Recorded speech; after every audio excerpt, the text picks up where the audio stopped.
It was the summer of 2013, and I was 27 years old.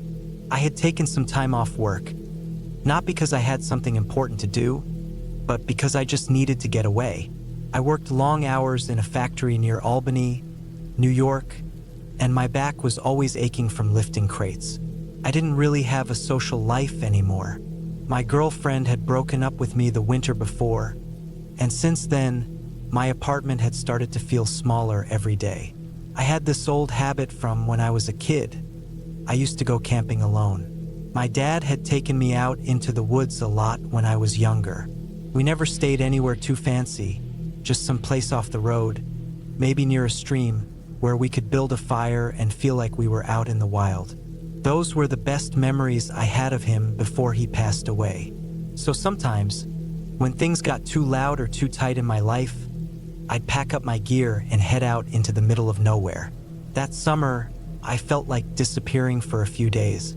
I looked around on old forums and maps, trying to find somewhere quiet and out of the way, someplace where I wouldn't see a single person.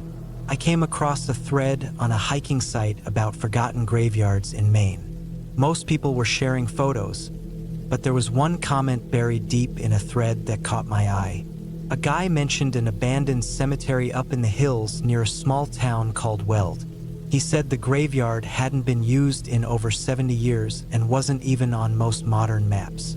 It had been tied to a tiny church that had burned down in the 60s.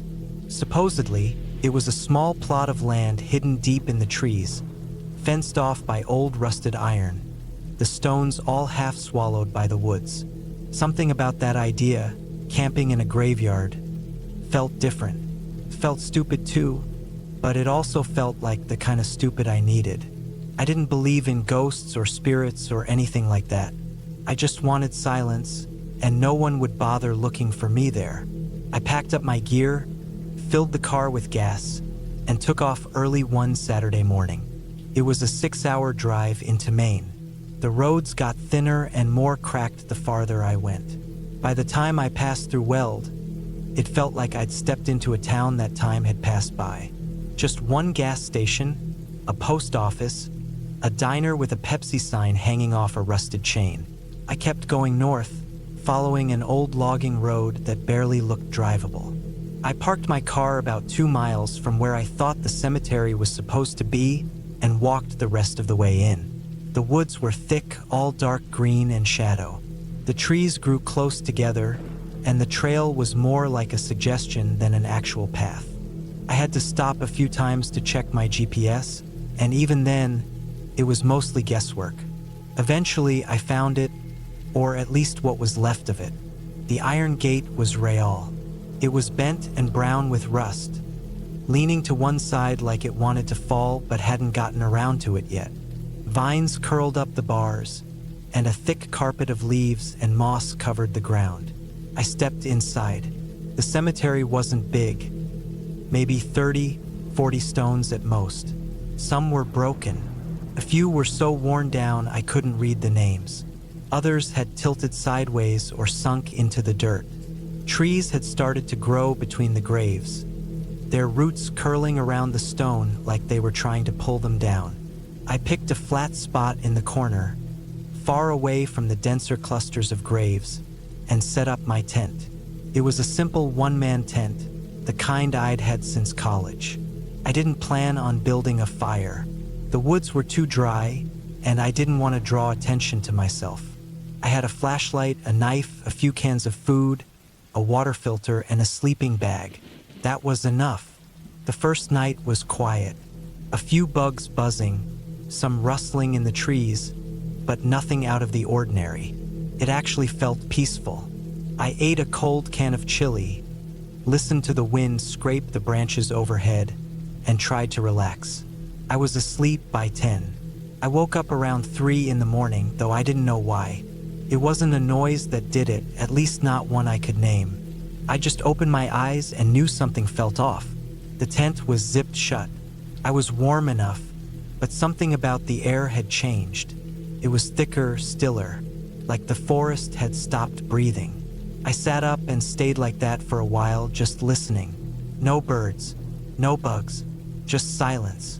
That's the kind of silence that makes you feel like you're being watched. I grabbed my flashlight and clicked it on. The inside of the tent looked normal. I unzipped the flap slowly and poked my head out. Everything looked the same. Nothing had moved. My gear was in place. The graveyard was still there, still quiet. I stepped out, barefoot, and walked a few feet. The beam of my flashlight caught the edge of a headstone. The moss on it glowed slightly under the light. I turned in a slow circle, scanning the trees. Then I saw it. A shape, way off in the dark, near the edge of the graveyard. Not an animal, not a shadow. It wasn't moving. It was just standing there. I froze. My hand tightened around the flashlight. I held my breath. I must have stood like that for 2, maybe 3 minutes, not blinking. But the shape didn't move. I backed into my tent, zipped it up fast, and didn't sleep the rest of the night. In the morning, I thought maybe I imagined it. Maybe it was a tree stump or a trick of the light. I was tired. I hadn't been sleeping well for weeks. I shook it off, ate breakfast, and spent most of the day hiking around the area. The hills around the graveyard were steep, and there were no trails. I found the old stone foundation of what must have been the church. Just a few broken blocks, some scattered wood buried under leaves. I found no signs of recent activity. No footprints, no beer cans, no signs of teenagers sneaking in. Just trees and rot. The second night was worse. Started the same, quiet, calm. But around midnight, I started hearing footsteps. Soft ones, somewhere in the brush behind the graves. They weren't fast. They weren't loud. Just slow, careful steps, one after the other. I lay in my tent, holding my knife, listening. They stopped and circled around. I knew it wasn't an animal. Animals don't walk in patterns.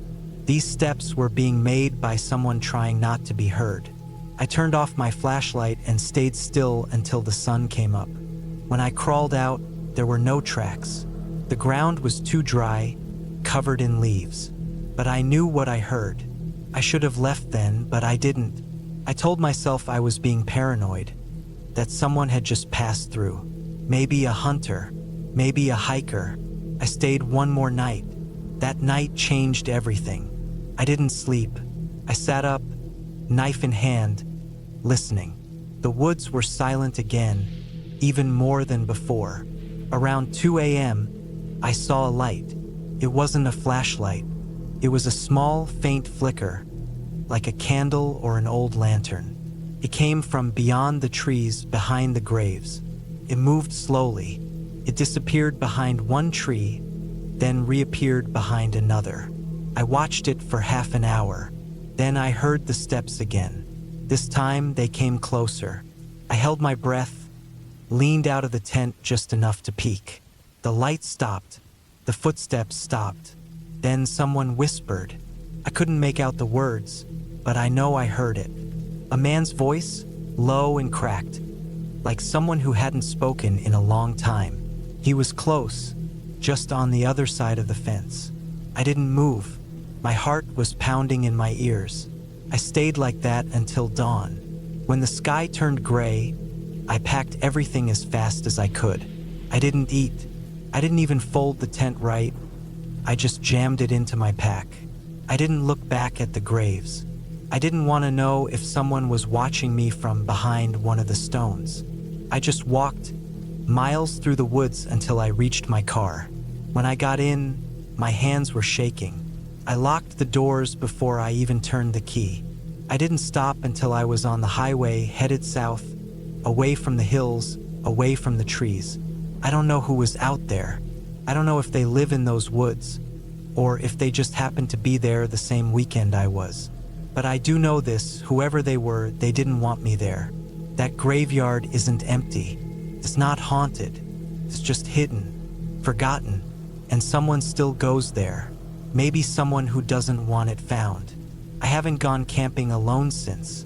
I still think about that graveyard, about the shape in the dark, the light, the footsteps, the whisper. I never went back. I never will. and I never told anyone until now.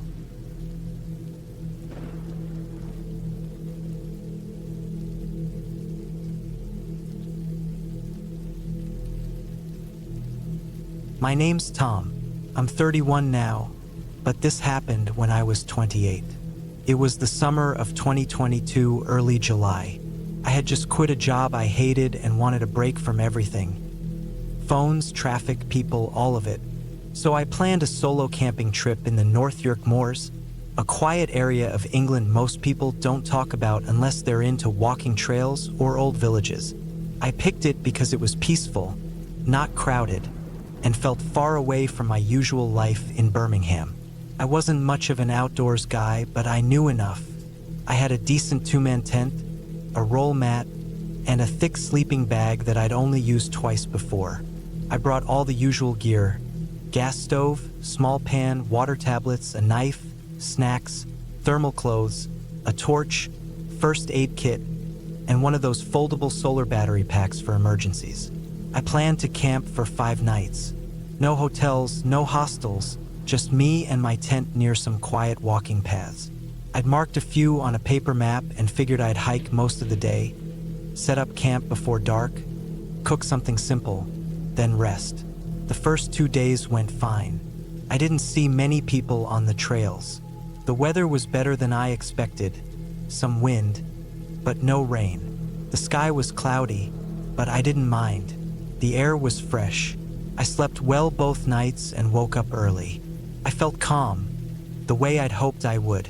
I journaled, took pictures, sat by little streams with my boots off. It felt like a slow, quiet kind of freedom I hadn't had in years. On the 3rd day, I hiked farther west than I'd planned. I got carried away because the trail was easy and the scenery was better than I thought it would be. Rolling hills, patches of heather, birds cutting across the wind. I passed a crumbling stone wall, and then a long abandoned farmhouse without a roof. I remember checking the map and seeing I was about half a mile from a spot marked Dean's Hollow. I hadn't noticed that name before, but the name stuck with me. That night, I set up camp near a thin tree line that edged a dip in the land. It wasn't a proper forest, just a dozen or so trees spaced wide apart. Beyond that, the ground sloped down into a shallow hollow. I pitched the tent facing away from the trees. I cooked dinner, beans and rice, washed my pan in a nearby stream, and sat for a while, looking at the low clouds roll across the hills. It was around 9:30 p.m. when I noticed something strange. I was standing about 10 feet from my tent, brushing my teeth, when I saw movement among the trees behind me. I froze. At first, I thought it might be a deer, but I kept still and squinted, and I swear I saw a man. He was standing behind one of the trees, mostly still, just far enough that I couldn't make out his face. He didn't step out or wave or say anything. He was just standing there, not walking, not doing anything, just watching. I stood there, toothbrush in hand, for at least a minute. I felt stupid. Maybe it was a tree trunk or a shadow, but I had that feeling, the deep kind that doesn't come from guessing. It comes from knowing. I knew someone was standing there. I felt it in my chest. I turned around slowly, went back to my tent, and zipped it closed. I didn't turn off the torch. I sat cross-legged on my mat and listened. The wind picked up a little, brushing the sides of the tent. I told myself I was being paranoid. People walk trails all the time. Maybe he was just passing through. Still, I didn't sleep well that night. Every time a twig snapped or the wind rustled the grass, I woke up. By morning, I was annoyed at myself. I checked outside. No sign of anyone. I walked back toward the trees. No footprints, no broken branches. The ground was dry. It didn't look like anyone had passed through at all. I felt like a fool. I packed up and told myself to forget about it. I hiked east again that day, back toward where I'd started. I didn't see a single person. The paths were empty and I liked it that way.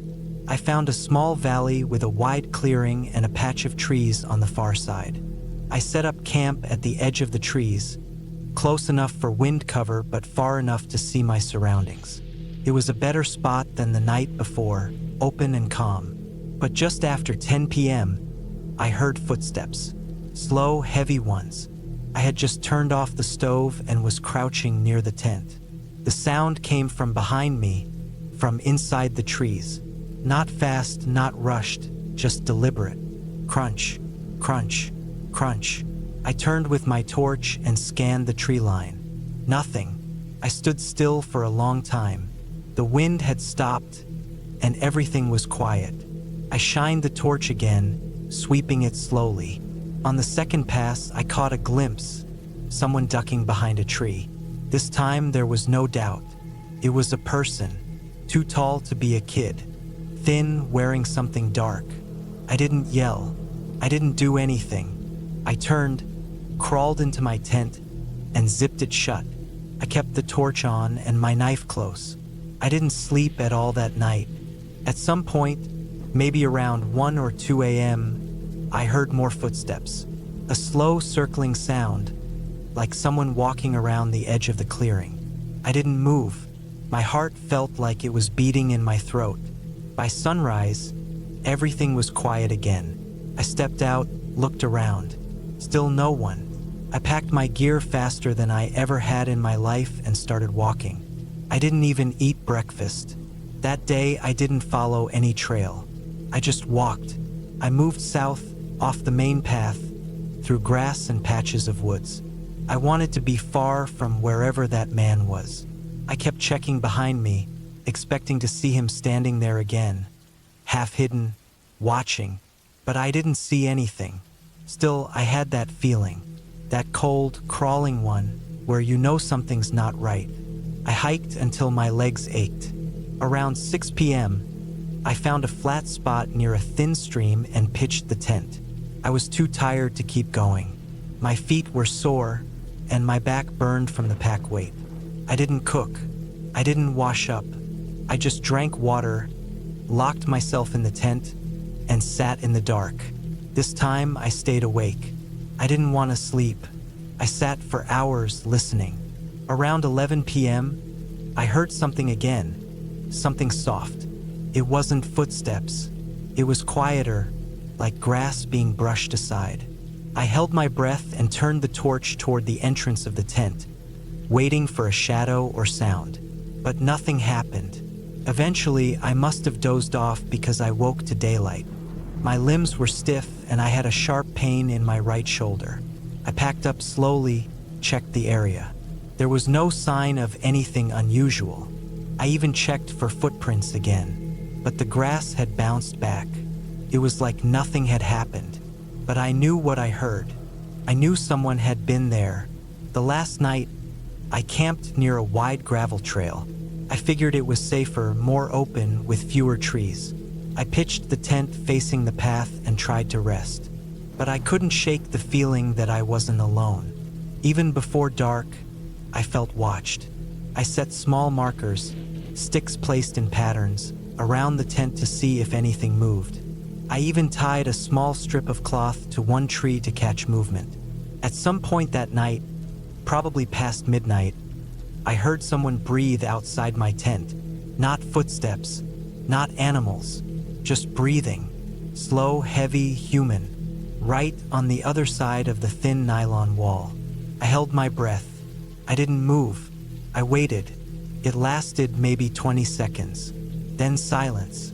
Then a faint rustle, someone walking away. When I finally got the courage to look, nothing had changed. But the strip of cloth I'd tied up, gone. Just gone. That was enough for me. I left before sunrise. I walked for miles until I hit a car park with 2 parked vans. I sat on a bench, dead tired, and waited until someone came by. I didn't explain much, just asked for a lift to the nearest village. From there, I took a train home. I never found out who it was. I never told anyone the full story. I didn't file a report. I didn't see any crimes happen. I just knew someone had followed me, watched me, came closer every night. Whoever it was, they didn't want to talk. They didn't want to rob me. They just wanted to scare me. Or worse, since then, I haven't gone camping again. I've walked in parks and done short hikes, but I stay near towns. I keep my phone charged. I don't sleep in tents anymore. I still wonder what he wanted. What would have happened if I had stayed one more night, or left my tent, or called out? Sometimes I see someone on the street, in a shop, or by the road, and I feel that same cold, crawling feeling on the back of my neck. I remind myself it's probably no one, but I never forget that breathing. Not ever.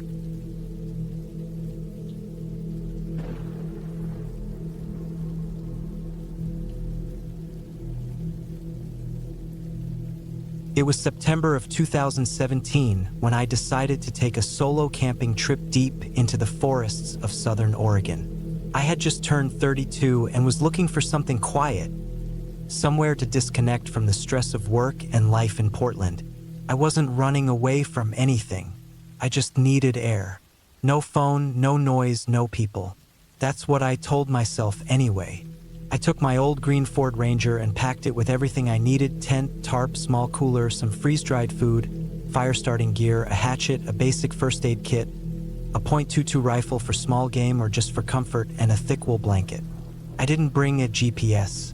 I had paper maps, and I liked the idea of being off-grid for a few days. I'd grown up doing this kind of thing with my dad, but this would be my first time completely alone in a place I'd never been before. I left on a Tuesday morning. It was cool and dry, the kind of early autumn day that makes you feel like something is coming. Something you can't name, just sense. I drove for 6 hours, passed through a few little towns I'd never heard of, and eventually turned off the main highway onto a gravel road that led deeper into the national forest. The road twisted and climbed, dipped, and narrowed until it was barely more than a track through the trees.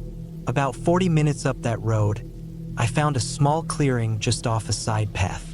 The spot was perfect, flat, with a ring of tall pines around it, and no sign anyone had camped there recently. I parked the truck, unloaded my gear, and got to work setting up. I pitched the tent under a large fir and tied a tarp between two trees for a dry sitting area. I stacked some firewood from a dead tree nearby and cleared a fire circle. I spent that first evening collecting kindling and exploring the area around camp. I followed a small game trail for about 20 minutes before it split into several thin paths.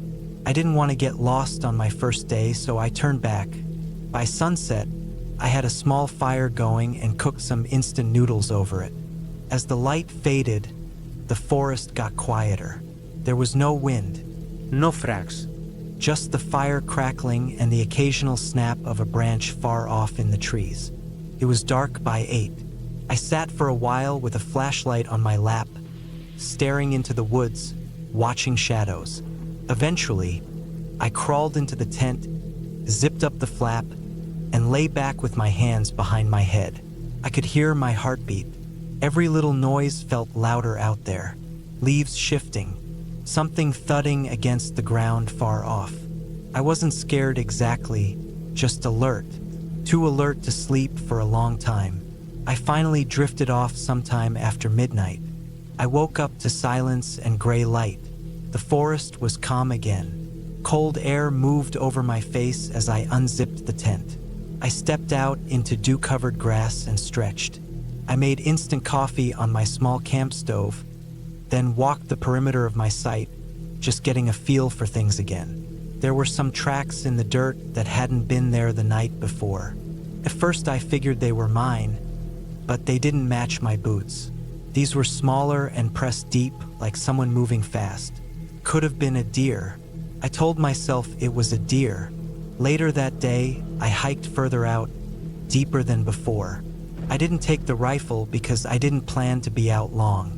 I had a basic compass, my pocket knife, a granola bar, and my phone just for the clock. I followed a narrow trail past some old stumps, down into a gully where the air felt cooler and heavier. I kept going until I reached a dry creek bed littered with bones. Mostly animal, I thought. A few rib cages, some skulls, all picked clean. I crouched there for a few minutes just looking, then headed back the way I came. I remember getting turned around near a rotten log I didn't recognize.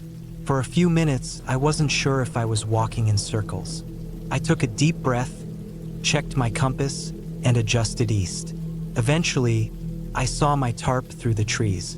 I was only gone about 3 hours total, but it was enough to make me uneasy.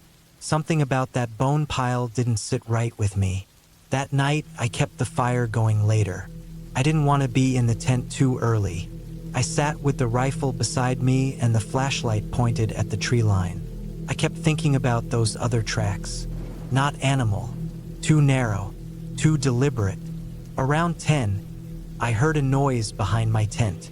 It wasn't loud, just a slow rustle, like someone brushing up against the tent fabric. I froze. I didn't shine my light. I just sat still, listening. The noise didn't come again. I waited another hour before going to bed, but I didn't sleep much. Every time I closed my eyes, I saw those bones. On the third day, I woke up late. My back was sore. I stepped out of the tent and immediately noticed something wrong.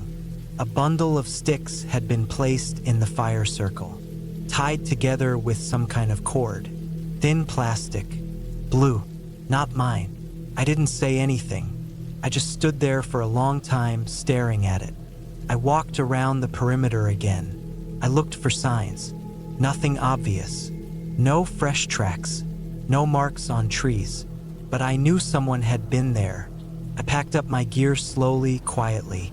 I wasn't planning to leave that day, but now I was. I loaded everything back into the truck except the tent. I left it standing while I sat in the cab and looked at the map. My hands were shaking. I didn't know why.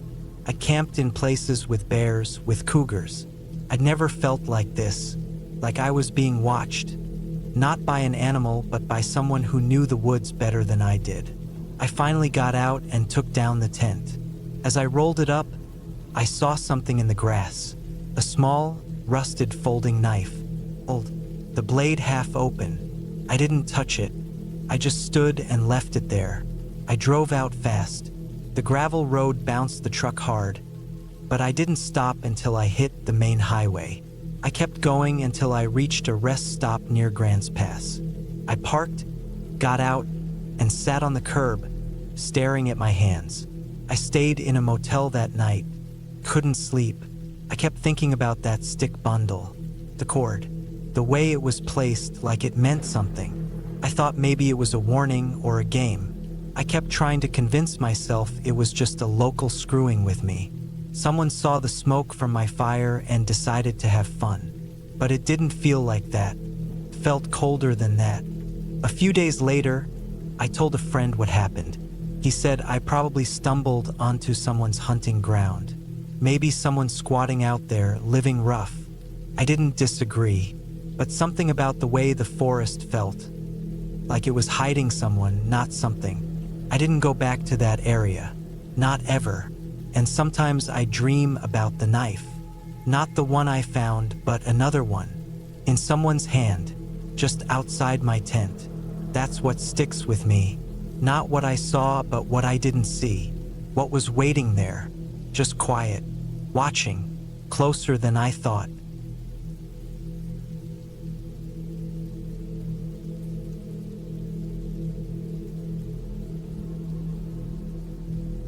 I was 33 when I finally took a solo camping trip I had been putting off for years.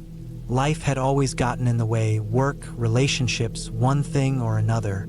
But by the summer of 2014, I had a bit more time on my hands. My contract with a local construction firm had ended early, and instead of rushing to find something new, I took a week for myself. I hadn't really done that before. I lived just outside of Derby at the time, in a little place called Belper.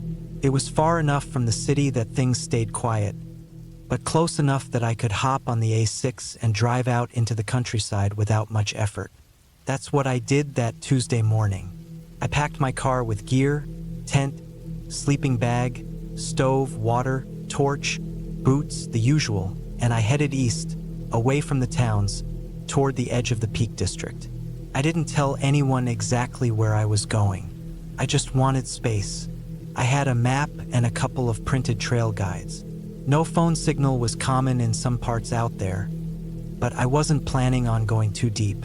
My idea was to find somewhere remote, set up camp for 3 nights, read a bit, walk a bit, cook my own food, and think. Nothing fancy. The spot I picked wasn't even marked properly on the map. It was just north of a place called Worksworth, close to an old disused limestone quarry. I'd read online about people wild camping near the edge of the woodlands in that area, and it didn't seem like a popular spot, which suited me. I parked my car about a mile away near a lay-by and hiked the rest of the way in, taking a winding path that ran parallel to a shallow stream. By the time I reached the area I had in mind, the sun was already starting to dip. It was a beautiful open patch of flat ground, just inside the tree line. One side was shielded by thick trees. The other sloped slightly down toward a wide ridge that overlooked the edge of the quarry. The quarry itself was maybe another 200 yards down from the ridge, hidden by trees and scrub. I could hear birds and the soft rustle of leaves. Nothing else. It was quiet in the best way. I set up the tent without rushing, made a small dinner on the portable stove, just some beans and rice, and sat on a fold-up stool with my torch clipped to the top of the tent, reading a book I brought. The first night passed without anything unusual. I slept lightly, the way I always do when I'm outside, but I wasn't nervous. On the second day, I took a long walk east, just to explore. I followed a dry stone wall that looked like it hadn't been touched in decades, climbed over a few low gates, passed some sheep, and made my way to a narrow clearing where someone had once put up a wooden hunting blind. It was rotting and covered in moss. I sat up there for a while with a flask of tea and just watched the woods. I didn't see anyone the whole time I was out, not even from a distance. When I got back to camp in the late afternoon, I noticed something small but strange. A flattened patch of grass about 10 yards behind my tent, just past the line of trees. It looked fresh. The grass was bent clean like someone had sat or stood there. It wasn't there when I left that morning. I would have noticed. I didn't make a big deal of it. Probably a deer or badger, I thought. Still, I did a slow circle around the site before cooking dinner, just looking for anything else out of place. I didn't find anything. That night, the feeling changed. At around 2:30 a.m., I woke up to a sound. Something moving just beyond the tent. Not loud, not violent. Just slow steps, crunching leaves, careful ones. I didn't move at first. I kept my breathing steady and stayed still inside my sleeping bag. The steps circled the tent once, maybe twice. I couldn't tell if it was an animal or not. It stopped after a few minutes, and I waited for a long time, listening. Nothing. Eventually, I must have dozed off again. In the morning, I found 3 cigarette butts on the ground just a few feet from the tent flap. They weren't there the day before. That much I knew for certain. I don't smoke. They were still a little moist, like they hadn't been there long. Someone had stood right by the tent in the night. Now I was uneasy. I packed up most of my things and left them in the tent, but took a walk toward the edge of the quarry. I wanted to check the area before making any decisions about staying another night. The trees thinned as I got closer, and the edge of the quarry came into view. A long, steep drop into gray, chalky rock. It was fenced off with old, rusted metal panels in places, though many had fallen down. Then I saw it. Across the quarry, maybe 200 meters away on the opposite ridge, was a small metal shack. I hadn't noticed it before. It blended in with the rock and shadows. It looked like one of those old site storage buildings left behind after construction. But the strange thing was, there was smoke rising from behind it, thin, faint, almost invisible if the sun wasn't catching it. Someone was there, and I was sure they'd seen me. I backed away slowly and returned to the tent. I didn't see anyone on the way back, but I didn't feel comfortable anymore. I didn't want to panic, but it was clear I wasn't alone out there. Someone had walked around my tent in the night and left cigarette butts, and now there was an active shelter just across the quarry. That wasn't part of my plan. I decided to stay one more night, but I moved my tent. Instead of sleeping where I had the previous nights, I packed up and shifted everything about 300 yards south into thicker woods. I left the original site looking as if I was still there. I even placed a folded shirt over a rock near the tent entrance, hoping it would look like someone resting or sitting there. It was a weak trick, but I wanted whoever was creeping around to think I hadn't noticed anything. The new site was darker, denser, and colder. I had to clear a spot just big enough to pitch the tent. But I felt safer knowing I had line of sight toward the old camp, at least in daylight. That evening, I skipped dinner. I didn't even light the stove. I didn't want any smell or light giving away where I was. I sat inside the tent with the torch off and listened. It was about 9 p.m. when I saw a dim light near the old tent. Faint, like someone holding a small torch under a coat. The light bobbed a little, moving slowly. It circled my decoy tent. Then it stopped. I couldn't see who held it, but they stood still for a long time. Then the light went out. I stayed frozen for over an hour. At 1:15 a.m., I heard movement again, but this time from behind me, deeper in the woods. Twigs snapping. Not constant, just once every few seconds. Not a deer.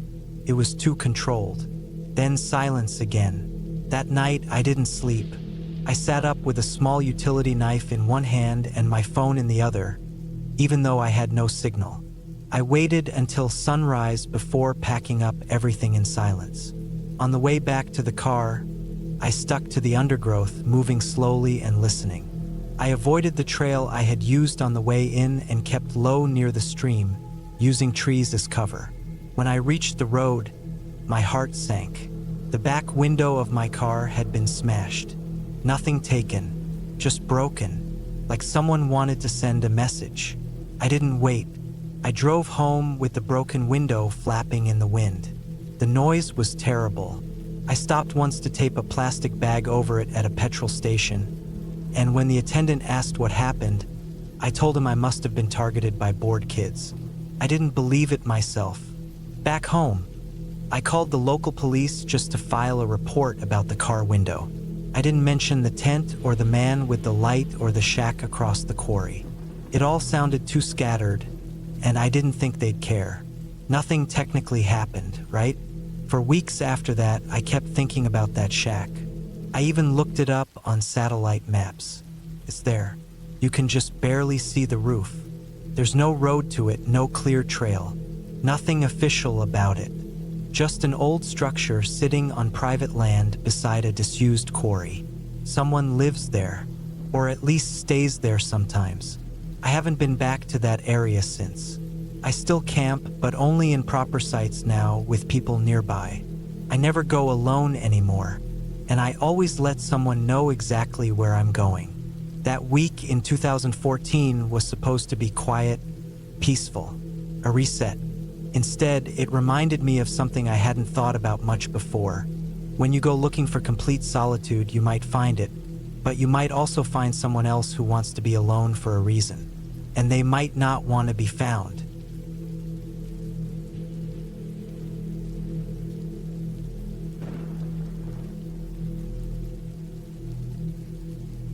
I was 38 when I decided to take a long solo hunting trip deep into northern Maine. It was October 2009. The air was already dry and sharp with that kind of cold that cuts through your gear the second the sun disappears behind the trees. I'd hunted before, but never for this long and never this deep in. This time, I'd taken 2 weeks off from work, packed up my gear, and planned to hike miles into the woods where nobody bothered going anymore. Just a big stretch of wilderness bordering an old paper company's abandoned land, full of moose, bear, and whitetail. No trails, no campsites, just deep forest and silence. I parked my truck where the old logging road ended, if you could even call it a road anymore, and shouldered my heavy pack. My rifle was strapped to the side. I had my tent, sleeping bag, trail food, water filter, maps, compass, and a small axe. The hike-in took most of the day, through woods that looked like they hadn't been touched in decades. It was thick with pine, spruce, and the occasional birch grove that glowed pale when the light hit just right. The ground was soft and spongy, covered in thick moss. The deeper I went, the quieter it got. Not peaceful quiet, but the kind that makes you feel watched.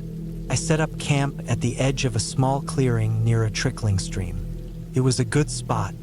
Water nearby, enough flat ground for my tent, trees for cover, and enough sign to tell me animals came through here.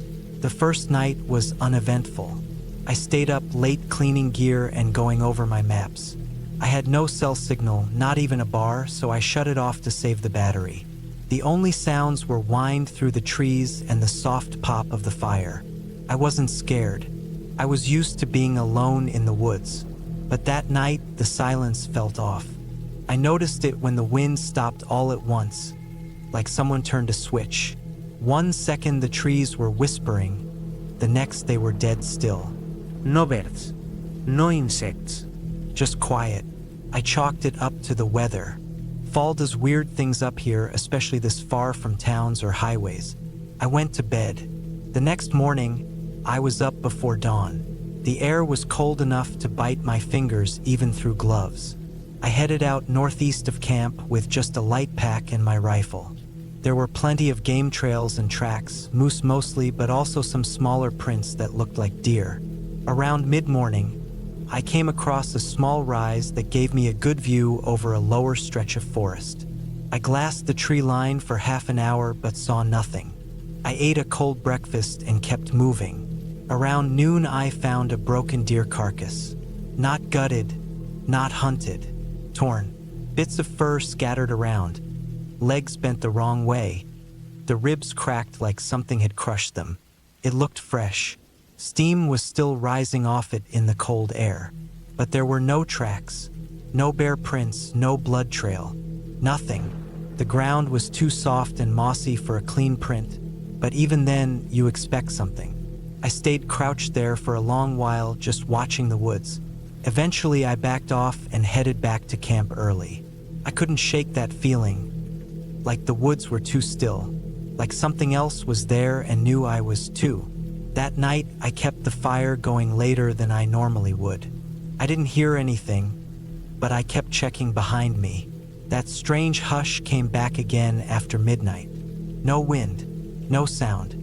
Just that dead silence that didn't feel natural. I went into the tent and zipped it all the way up. My rifle stayed beside me. The third day, I didn't go as far. I stuck closer to camp and circled the area in tighter loops. I spotted another trail, something big, heavy, but still no clear tracks. Whatever it was, it didn't move like bear or moose. The spacing was odd. Long gaps, like it took long strides but sunk deep. I followed it for a little while until the woods thickened into a dark patch of fir trees. The smell hit me first, rot, like dead leaves and something sour. I turned around. Not because I was scared, I told myself, but because I didn't want to waste daylight. But I was lying to myself. Something about that patch felt wrong. I barely slept that night. Around 2 in the morning, I heard movement outside the tent. Not small movement, something heavy. Slow steps, like something walking in circles around the clearing. Not a bear. Not the way it moved. I didn't breathe. I stayed perfectly still, one hand on my rifle. The steps would come close, then drift away again. I don't know how long it lasted, but I never heard it leave. At some point, I blacked out from exhaustion. When I got out of the tent at sunrise, the fire was cold, but the ground had faint dents in a wide ring around the camp. Not deep enough for shoes or paws, just soft indentations. Too large for a man, too narrow for a bear. I wanted to pack up and go back to the truck, but something in me didn't want to walk out of those woods alone just yet. Like leaving the safety of the tent and fire made me more exposed. I told myself I'd wait one more day. That day was gray, overcast, cold. I barely hunted, just wandered, not straying far.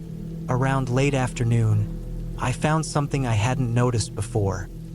an old hunting blind, half collapsed and swallowed by the forest. It was just a few miles from my camp, perched in a tree that had grown sideways near a rocky slope. Looked like it hadn't been used in years. I climbed up the ladder, more out of curiosity than anything.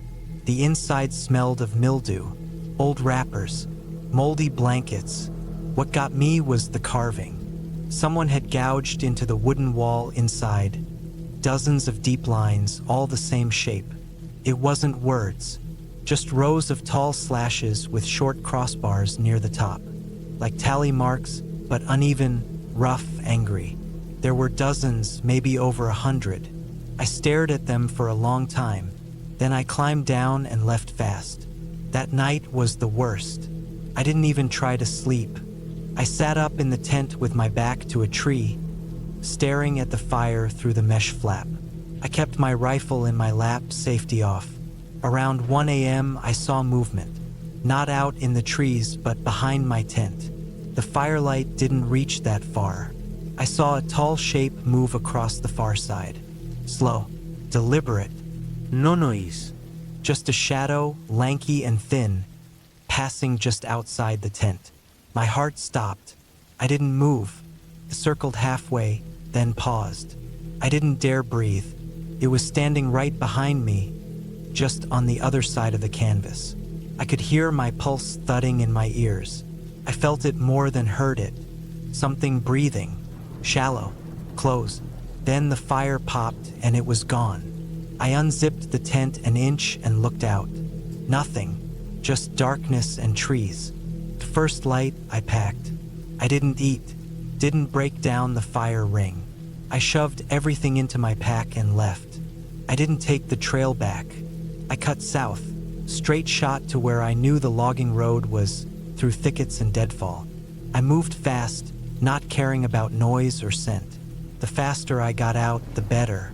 Took me most of the day to reach the truck. When I did, I threw my gear in the bed without organizing it. I looked around once, just once. The woods were still, too still. I didn't stop driving until I crossed the state line back into New Hampshire. I didn't even realize how cold I was until I saw my hands shaking on the steering wheel. I hadn't eaten in a day and a half. I pulled into a rest stop and just sat in the truck, trying to breathe. Took me weeks to feel normal again. I didn't tell anyone what happened. What would I even say? That the woods were too quiet? That I saw something I couldn't explain but won't call supernatural because it didn't feel like that? Felt real. Too real. I haven't been hunting since. I sold most of my gear the following year. I still go out to trails near town sometimes, short hikes. But I don't camp. I don't go far. And I never go alone. Whatever was out there wasn't a ghost or some legend. It was real. It didn't need to be magical to scare me. It just needed to watch, to move at night, to walk circles around my camp and make me feel like prey. And that's what I remember most. Not the noise, not even the tall shadow. It's how I felt. Like I didn't belong there. Like I wasn't the hunter anymore. I was the hunted.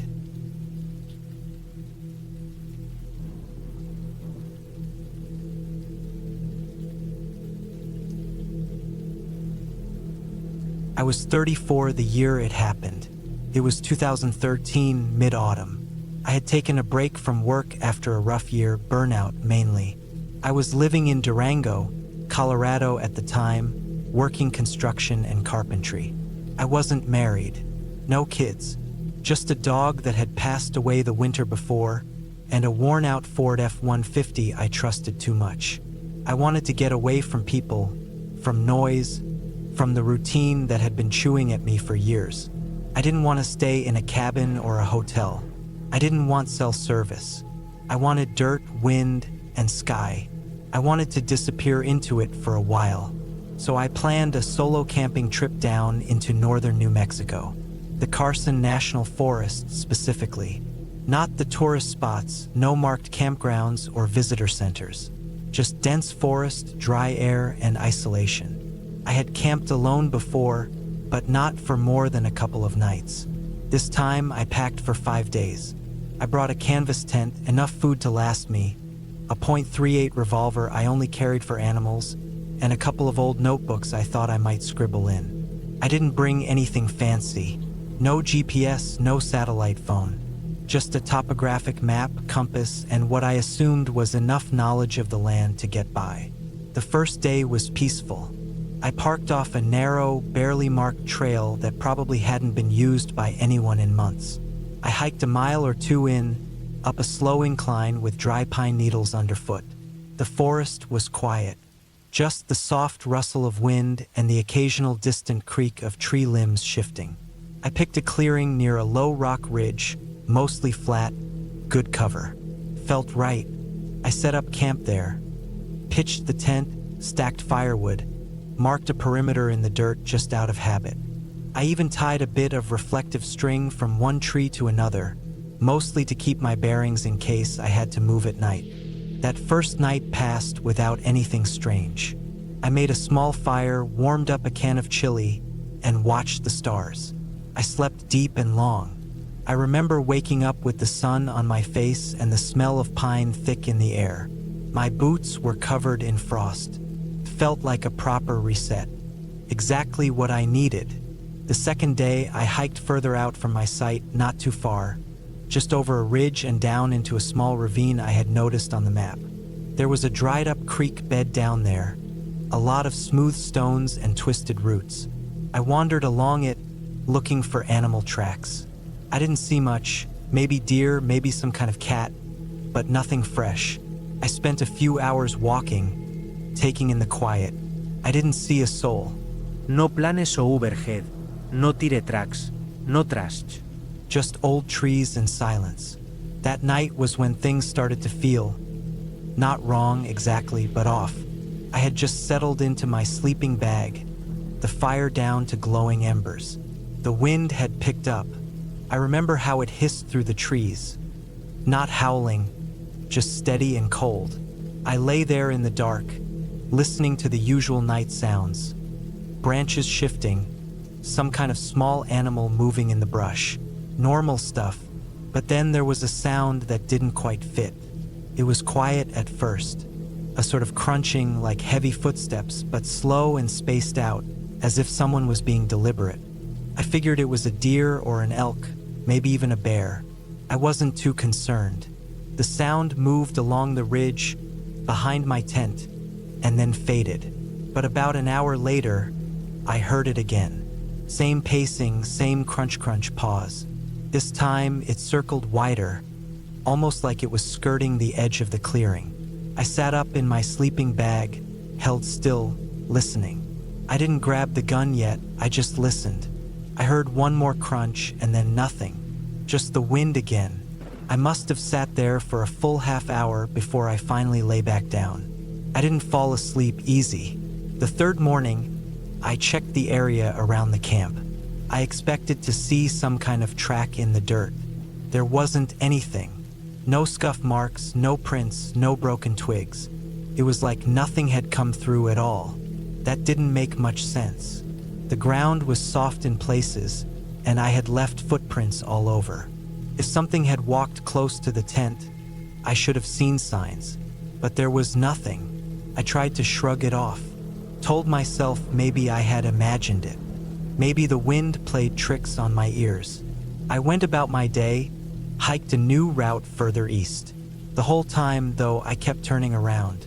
Not because I heard anything, just a feeling, a pressure on the back of my neck, like I wasn't completely alone. That night, I kept the fire going longer than usual.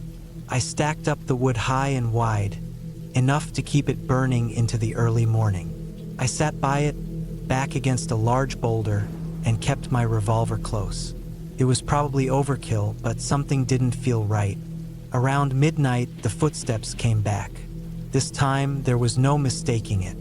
They were closer, slower, measured. I stood up quietly and stepped around the fire, peering into the trees. I didn't use a flashlight. I didn't want to kill my night vision. I squinted into the darkness, watching for movement. First, nothing, just shapes and shadows. But then I saw it. Not clearly, Not like in a movie. It was just the faintest outline, tall, maybe 6 feet or more, moving between the trees. Not running, not crouched, just walking, slow and steady. The way it moved wasn't right. It was too smooth, too deliberate. Stopped behind a tree, just out of full view. I waited, heart pounding in my chest. I didn't blink. I didn't move. I just stared at that spot, waiting for it to come out again. Didn't. I stayed up the rest of the night, walking small circles around the fire, watching the tree line. Nothing else moved. The fourth day, I packed up the essentials and kept them with me. I told myself I was being paranoid, but I didn't believe it. I knew something was out there. It wasn't an animal, not a person either, not a hiker, not a hunter. No one would be out there moving like that, in silence, staying just out of sight. Not for 3 nights in a row. That evening, before sunset, I took a walk about 100 yards out. I tried to act normal, like I was just going for another hike, but I kept my eyes peeled. I checked the dirt, the brush, the trees. At one point, I found a patch where the ground had been disturbed. Light scratches, not claw marks, but almost like fingernails dragging through the soil. Thin and shallow, but unnatural. Nothing around it, just those lines in the dirt and silence. Back at camp, I didn't bother sleeping. I kept the fire high again, but I didn't sit down. I kept moving. I watched every corner of the woods. At around 2 a.m., I heard the noise again, but this time it wasn't footsteps. It was breathing, low, steady, almost human. It came from beyond the fire's light, just outside the ring of visibility. I didn't go toward it. I just froze. It lasted maybe 10 seconds, then nothing. I stayed frozen for minutes, maybe longer, until finally I grabbed my revolver and walked back to the tent. I didn't go inside. I just stood next to it, back to the canvas, eyes on the trees. I stood there until the sky started to turn gray. To first light, I packed up fast, left the tent, left most of the food, just grabbed what I needed, gun, map, compass, water, and started hiking back toward where I had parked. It should have taken 2 hours. Took 6. I don't know if I got turned around or if I just wasn't thinking clearly, but the terrain looked different. Familiar trees looked unfamiliar. The rocks I remembered didn't line up. I kept checking the compass. It pointed the right way, but the path felt wrong. Several times I felt like I was being watched. Not just watched, followed. I would hear soft rustles behind me, off to the side. Not big crashes, just little sounds, like something careful matching my pace. Once I heard what sounded like whispering, not actual words, just breath and movement. A sound low enough that I almost believed it came from inside my head. I didn't stop walking. When I finally reached my truck, I didn't waste a second. I jumped in, locked the doors, and didn't even take off my pack. I drove until I hit pavement again, then another hour past that. I didn't tell anyone when I got home. I didn't tell my brother, didn't tell my friends. I just unpacked, put the revolver back in the drawer, and tried to sleep for a few days straight. But here's the thing. A few weeks later, I went to clean out the truck. I found something wedged between the bed and the cab. A small, bone-colored shard, curved, thin, not quite a tooth, but not just a rock either. It had markings on it, scratches. I didn't remember picking it up. I didn't want to keep it, but I couldn't throw it away either. I still have it in a drawer in my garage. I've never gone camping alone again. I still think about that figure, those footsteps, the breathing just beyond the firelight. People say skinwalkers are stories, old tales, myths, but I know what I saw, or almost saw. I don't use that word, not out loud, not really. I don't need to, because I don't think it matters what it was called.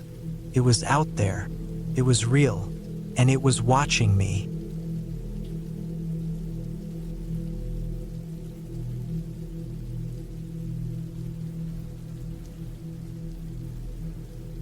I was 32 the year I drove out to Carter Ridge alone, deep in the woods of northern Arkansas. It was late October, and the weather had started to cool off just enough for the air to feel dry in the lungs. I had a few days off from work, and I wanted to clear my head, get off my phone, and spend time away from people. I liked being out there by myself, just the sound of leaves under my boots and the distant calls of birds that never seemed to come close. I'd been to Carter Ridge twice before, both times with friends. The trail that winds along the edge of the ridge is long and quiet. Not many people use it unless it's spring or summer, and even then it's mostly locals. The forest out there isn't anything special, just a dense line of old oaks, pine, and a few dry creeks that only run with water when it rains hard. But there's a peaceful stillness to that place that always made me feel safe. Or maybe safe isn't the word. Comfortable. I drove my old pickup from Little Rock, made a few stops along the way, gas, jerky, beer, batteries.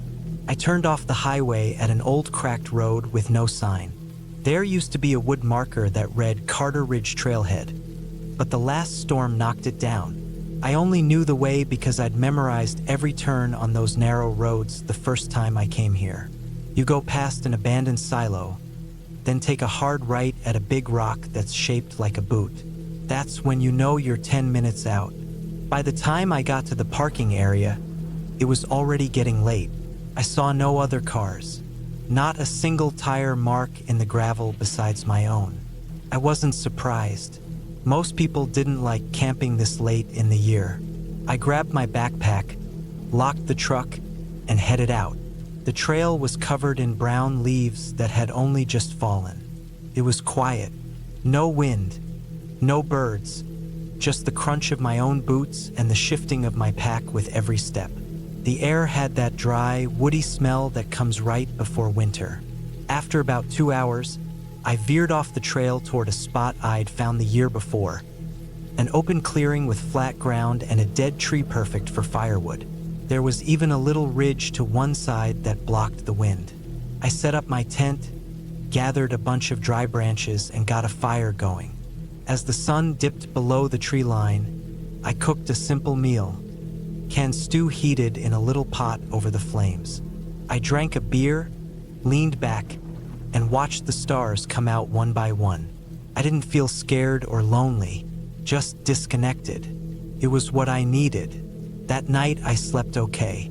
I woke up once, probably around 3 a.m., to what sounded like twigs snapping out in the woods. I lay there for a while, staring up at the roof of my tent, holding still, listening. But it was probably a deer. This area wasn't known for bears or anything dangerous. After a few minutes, it was quiet again. I drifted off. The next day, I hiked deeper, took a side trail that followed an old creek bed. Nothing special, just trees, rocks, fallen logs. But the farther I went, the stranger I felt.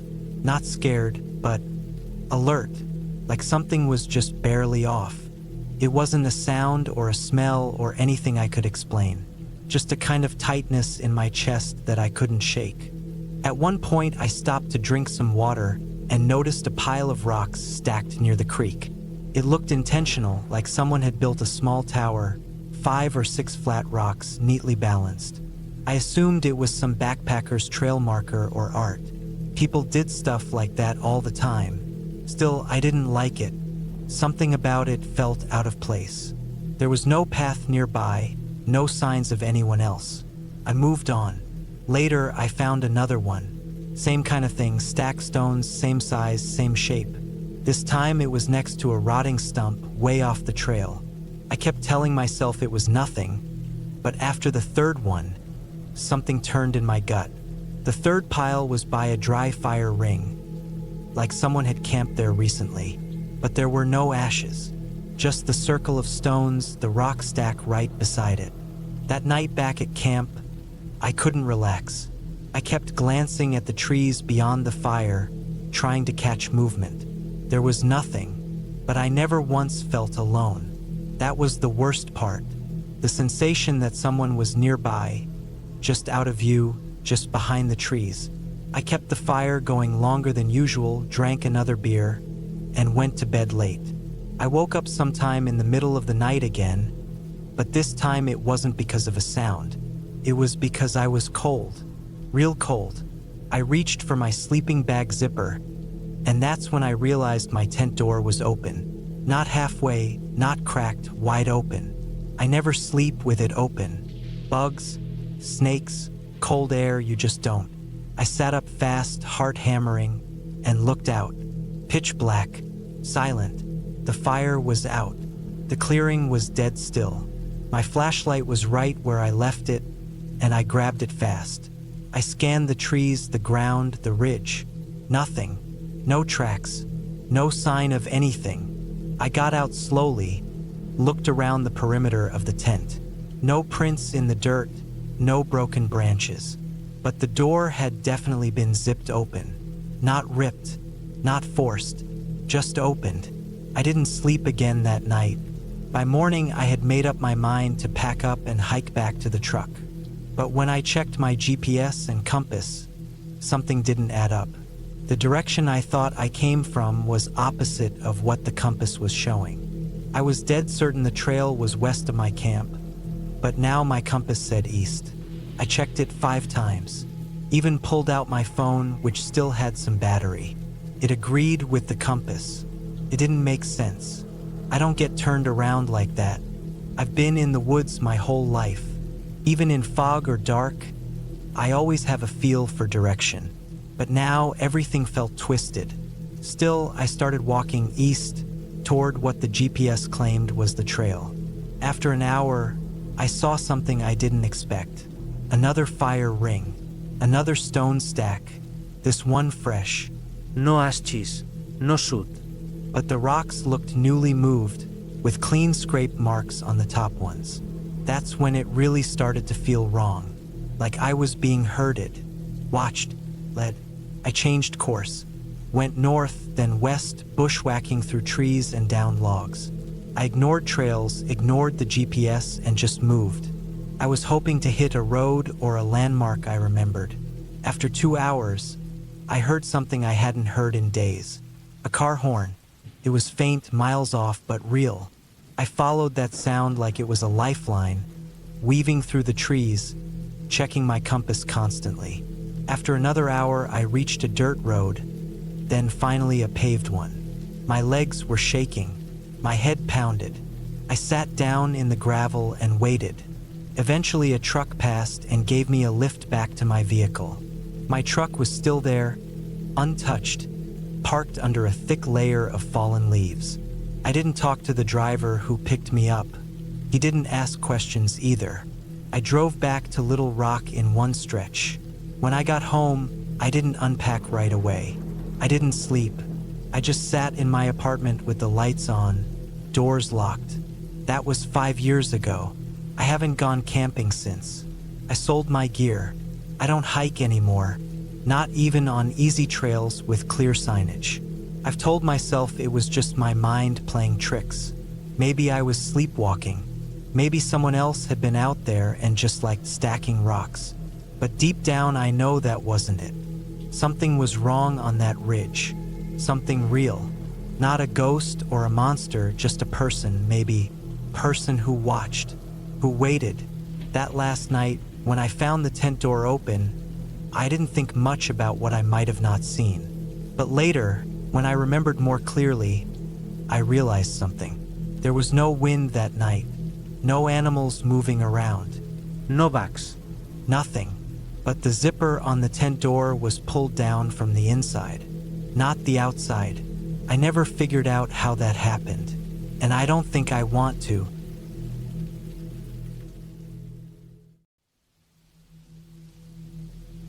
It happened in 2016, late in October. I was 25 at the time and living in a shared flat in northern Scotland, not far from Inverness. I'd been there for about 6 months, working on a wind farm crew after I left my job in Glasgow. I needed the break from the city. The work was quiet, simple, and paid decently enough, especially for someone like me who didn't care much for pubs or going out. Most of the guys on the crew were fine. friendly, normal. But there was one guy, Callum, who liked pushing boundaries. He was a year or two younger than me, always talking about doing something nuts or mental, trying to rope people into dumb challenges. We worked together often, and though I didn't really like him, we got on well enough to tolerate each other on shifts. One Friday, we just finished a long day climbing turbines, and while driving back through a countryside road, we passed this collapsed stone wall. Behind it, all overgrown with brambles and nettles, sat a graveyard. It was an old one. No sign, no proper gate. The stones were crumbling and crooked, some half sunk into the soil. Trees had grown wild over everything, like the land had been forgotten. Callum laughed and said someone should camp in it. I gave a half shrug, not thinking much of it. But later that night, after we were back in the flat, it came up again. We were sitting around, just a few of us, Callum, me, and one of the older guys, Fraser, drinking cheap beer and watching a film. Out of nowhere, Callum brought it back up. He said he'd give £100 cash to anyone who'd spend a full night in the graveyard we saw. No leaving till dawn. No tents, just a sleeping bag and a headlamp. No phone either, just a flashlight and a sleeping bag. He was clear about that. I didn't want the money, but I've never liked being called scared or soft. So I agreed. The following day, I got ready. I packed light, just a rolled-up foam mat, a thick sleeping bag, some water, and a small LED torch I had from work. No phone, just like Callum said. He even checked my pockets before I left. He gave me a cheap wind-up watch to track the time. They dropped me off just after 6:30 p.m. Sunset came early that far north. The sky was already darkening, thick with clouds. It was meant to rain later, but I figured I could deal with that. I crossed the broken wall and walked through a narrow track lined with brambles and wet leaves until I found a flat space near a row of moss-covered graves. The whole area was about the size of a football pitch. There were no buildings, no chapel or church nearby, just trees, rough ground, and grave markers. Some didn't even have names left on them. A few were tilted like teeth growing in crooked. It was quiet, the kind of quiet that feels heavy. No wind, just the distant drip of water from the trees and the occasional cry of a crow. The nearest house was about a mile down the road, and even that one looked empty. I laid out my mat and sleeping bag, trying not to think too hard. The torch cast a small, cold beam, and I kept it pointed low. The grave I camped beside had a name. Margaret Boyd, died 1882. The stone was cracked, but the writing was still visible.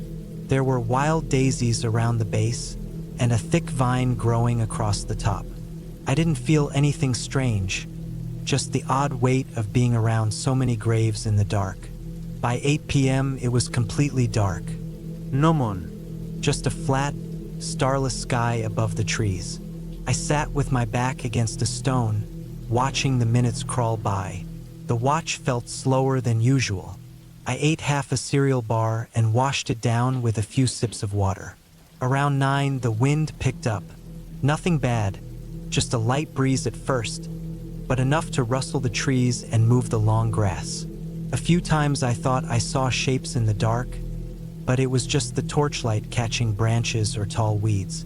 My imagination was running wild, but I kept telling myself there was nothing there. Just earth, stone, and sky. At around 10 p.m., I decided to try and sleep. I zipped into my bag, kept the torch near my chest, and lay still.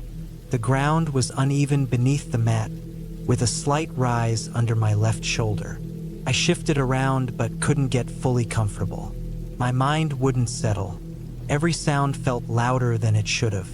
A branch snapping, a fox screeching somewhere in the trees. I knew these sounds.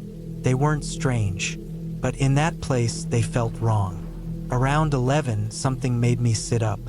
It was faint, not a scream, not a shout, more like a dry shuffle, like someone walking across fallen leaves. Slowly, I froze, holding the torch, not turning it on. I waited. Maybe it was just the wind. But then I heard it again, closer. It wasn't fast or panicked. It was deliberate. Slow steps, a pause, then another. They weren't heavy like boots, more like someone in socks. I turned on the torch and pointed it toward the sound. Nothing, just the trees swaying and the damp grass. I turned the torch off again. It was worse having it on, it made the shadows dance too much. I sat still, straining to listen. The noise had stopped. A while passed, maybe 20 minutes, before it came again. This time behind me, same sound. The shuffle of movement, very faint. I turned quickly, but my torch beam showed nothing but stones and dark. I stood up and scanned the area, moving slowly with the torch. I didn't want to seem like I was panicking, but I was starting to feel the edges of something I hadn't felt in years. Real fear. Not the kind from horror films or dark alleys. Real fear. The kind that comes from the feeling that you're not alone and you don't know what's out there. I stayed standing, turning in a slow circle every now and then. Nothing came out of the dark. No movement. No sound. Around midnight, it started to drizzle. Light at first, just enough to make the air feel cold. I pulled the sleeping bag over my head and crouched low beside the stone. I kept the torch off to preserve the battery. The next thing that happened made my skin crawl. It was around 12:30, maybe 1 a.m. I don't know exactly. I was starting to lose track. The wind had died again, and everything was still. I was lying half inside the bag, torch still gripped in my hand, when I heard it, this soft, clicking sound. Not a branch, not an animal. It was too rhythmic, like two stones tapping together, spaced a few seconds apart. Click, click, click. I sat up slowly this time. I didn't turn the torch on. I just listened. Click, click, click. Then it stopped. A long pause. Then the sound of something brushing against one of the nearby grave markers. Not the wind, it was something heavier. A dull scrape, like skin or cloth against stone. I turned on the torch. I swept it across the stones. I caught something only for a split second. Movement. A figure maybe 10 meters away, slipping behind one of the thicker gravestones. It was fast. Too fast to get a clear look. I shouted. Not words, just a guttural noise I couldn't hold back, and backed away. I kept the torch pointed where I saw it. Nothing moved again. I didn't sleep the rest of the night. I stayed crouched, torch in hand, heart beating hard, eyes straining to see through the dark. The rain picked up around 3 a.m., and I was soaked through by 4. My fingers were stiff, and my breath came out in clouds. Every few minutes I thought I heard something. A footstep, a breath, a shuffle, but I never saw anything again. When the sky finally started to lighten, it was the best sight I'd ever seen. I waited until the light was strong enough to see more than a few feet ahead before I started packing up. My bag was damp, my legs numb, and my nerves frayed. I didn't want to admit it, but I was scared to move through the gravestones, afraid something would lunge at me from behind one. But I made it to the broken wall. I climbed over it and stood on the wet roadside, watching my breath steam out in the cold air.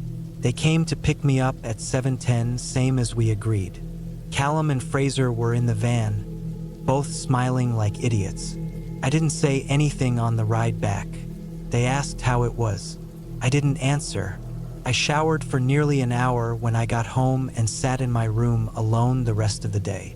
The next week, I went back. I didn't tell anyone. I needed to prove to myself it wasn't real. I parked down the road and walked the long way around, entering the graveyard from the woods behind it. I waited until late afternoon so I could explore in daylight. There were no signs of anyone ever being there. No footprints, no trash, no broken branches. Nothing. But I did find something that made my stomach twist. Near the stone where I slept, Margaret Boyd's grave, someone had placed a flat river stone on the grass. It had a small crack through it, and on the inside edge, faint scrape marks. like it had been tapped against something, over and over again. I didn't touch it. I just walked away. I moved out of the flat a few weeks later, took a job closer to Fort William, and didn't speak to Callum or Fraser again. I don't tell people this story. Not really. Most wouldn't believe me, or they'd say it was a fox or my imagination. But I know what I heard. I know what I saw. And sometimes, even now, when the wind is still and the air feels heavy, I think about those footsteps, that slow clicking, that glimpse of something moving behind the stone, and I wonder if it saw me too.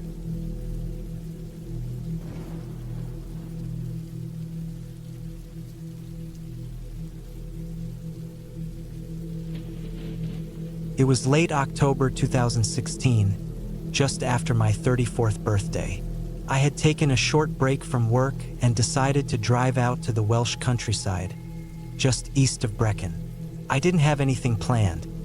I just wanted the quiet, the fresh air, and to get away from the flat I was renting in Manchester. I've been feeling boxed in for months.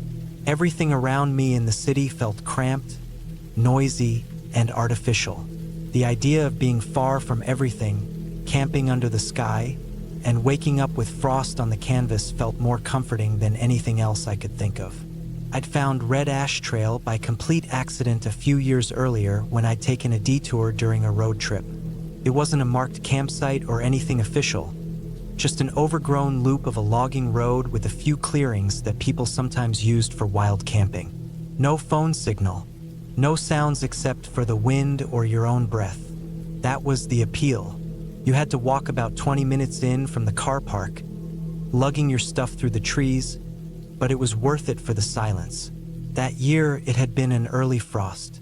By the time I arrived, the bracken was mostly brown and brittle, and the trees, mainly pine with some birch, stood half bare. I got there just before sunset. The drive down had been slow, mostly because of the narrow lanes. I parked the car just off the side of the trailhead and began hauling my pack, tent, and sleeping gear into the woods. I chose the same spot I'd used before. It sat just beside a dry creek bed, with a natural rock shelf where I could prop things up. There were signs someone else had camped there recently. Burnt logs in the fire pit, an empty beer can half buried under some leaves. I cleared the mess, set up my tent, laid out my sleeping mat and bag, and gathered some wood for a small fire. By the time I had the fire going, the last of the light was fading behind the trees. The first night was normal.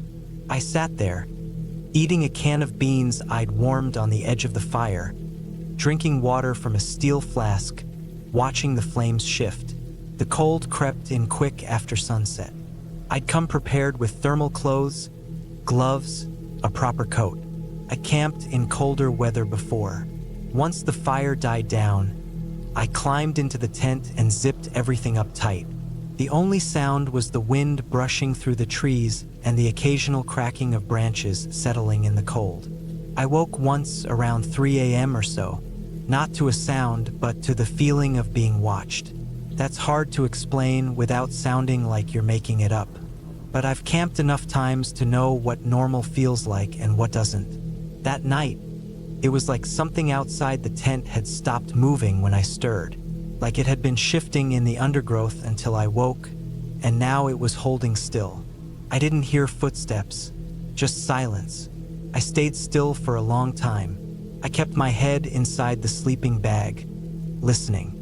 I wanted to think it was a fox or maybe a badger, but foxes don't stay still that long, and badgers are too clumsy to move that quietly. I eventually drifted back to sleep. Not deeply, just enough to get through the rest of the night. By morning, the feeling was gone. The light broke clean through the trees, and the chill was biting. I stepped outside the tent, stretched, pissed into the leaves, and got a small breakfast going. Coffee, jerky, a protein bar. I told myself I'd imagined the feeling, that I'd been half asleep and the quiet got to me. It was easy to write it off when the sun was shining through the mist and you could see every shadow.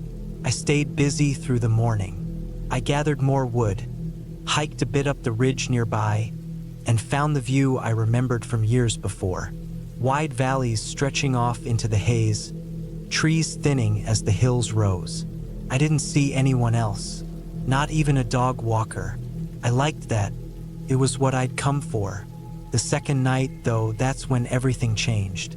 It started just after dark. I had the fire going again, but I didn't feel like eating much. I was just sitting there, bundled up, staring into the flames, letting my mind go blank. I started hearing something, far off, faint.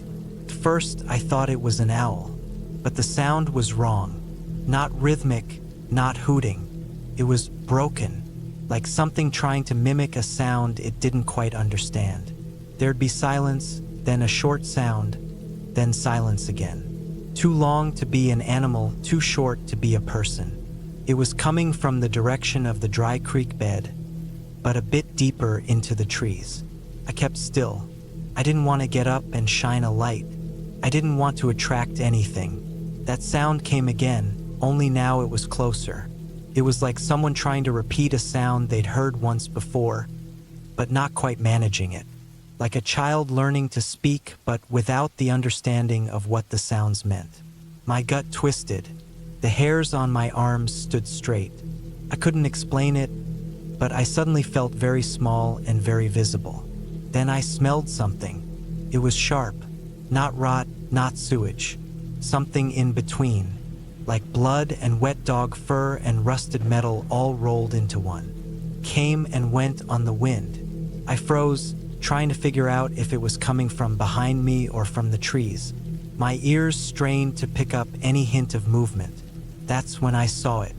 First, it was just a shape, about 10 feet back in the tree line, just beyond the firelight, standing upright, not moving. I thought it was a tree stump or a boulder or some strange illusion caused by the flickering flames.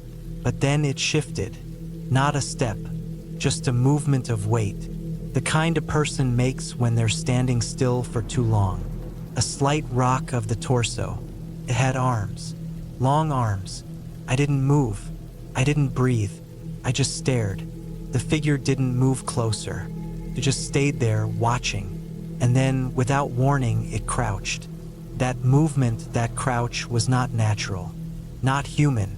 It was too fast, too low. Its knees bent out at the wrong angle, like an animal folding down rather than a person. It was still watching, still holding still. I slowly reached behind me for my flashlight, not taking my eyes off the tree line. I clicked it on and pointed it straight toward the shape. There was nothing there. No animal. No person, no tree stump. The ground was uneven, sloped slightly downward into the brush. But there was no figure. My heart was pounding in my chest. I scanned back and forth, trying to make sense of what I'd seen. I stood, turned full circle, light sweeping across the trees. Still nothing. I didn't sleep that night. I sat by the fire until it died down to embers, then moved inside the tent and zipped everything shut again. I kept the flashlight in my hand. I stayed half awake the whole time, listening for any kind of movement. Around 2:30 a.m., I heard footsteps. Not animal, not scurrying or pawing. These were slow, deliberate. 2 feet. One step, then a pause. Then another step, like someone walking barefoot over cold ground. They circled the tent once, maybe twice. Couldn't breathe. I lay there completely still, every muscle in my body locked. Then the smell returned. It wasn't just strong, it was thick, like it was clinging to the walls of the tent. That mix of rot and rust. My throat tightened. I wanted to gag. The smell got stronger near the side of the tent where my head was. Then came the sound of something touching the fabric. Lightly.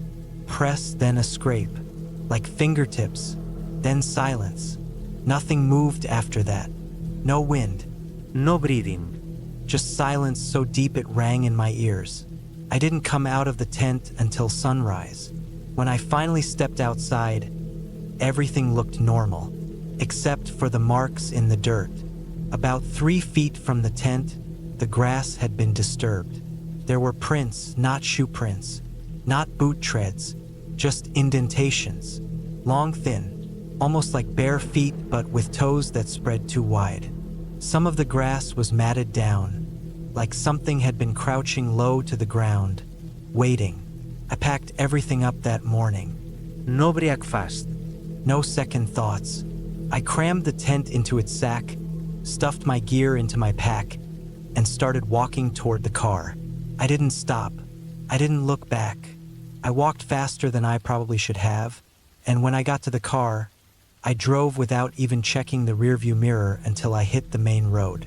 I didn't talk about it for months. I couldn't figure out how. How do you explain seeing something that didn't move like a person, didn't smell like an animal, didn't leave the kind of tracks you're used to? I wasn't drunk. I wasn't high. I wasn't tired enough to hallucinate. I know what I saw and I know what I felt. Something out there was watching me, and it was smart. It knew how to stay just out of reach, how to mess with your head. I've never gone back to Red Ash Trail. Not once. Not even to drive by. Sometimes I wonder if I imagine the whole thing. But then I remember the smell, the way it mimicked a sound, the feeling of being circled in the dark. Those things aren't easy to make up. And I still have the sleeping bag packed away in storage. Still smells faintly like blood and rust. I've thought about burning it more than once.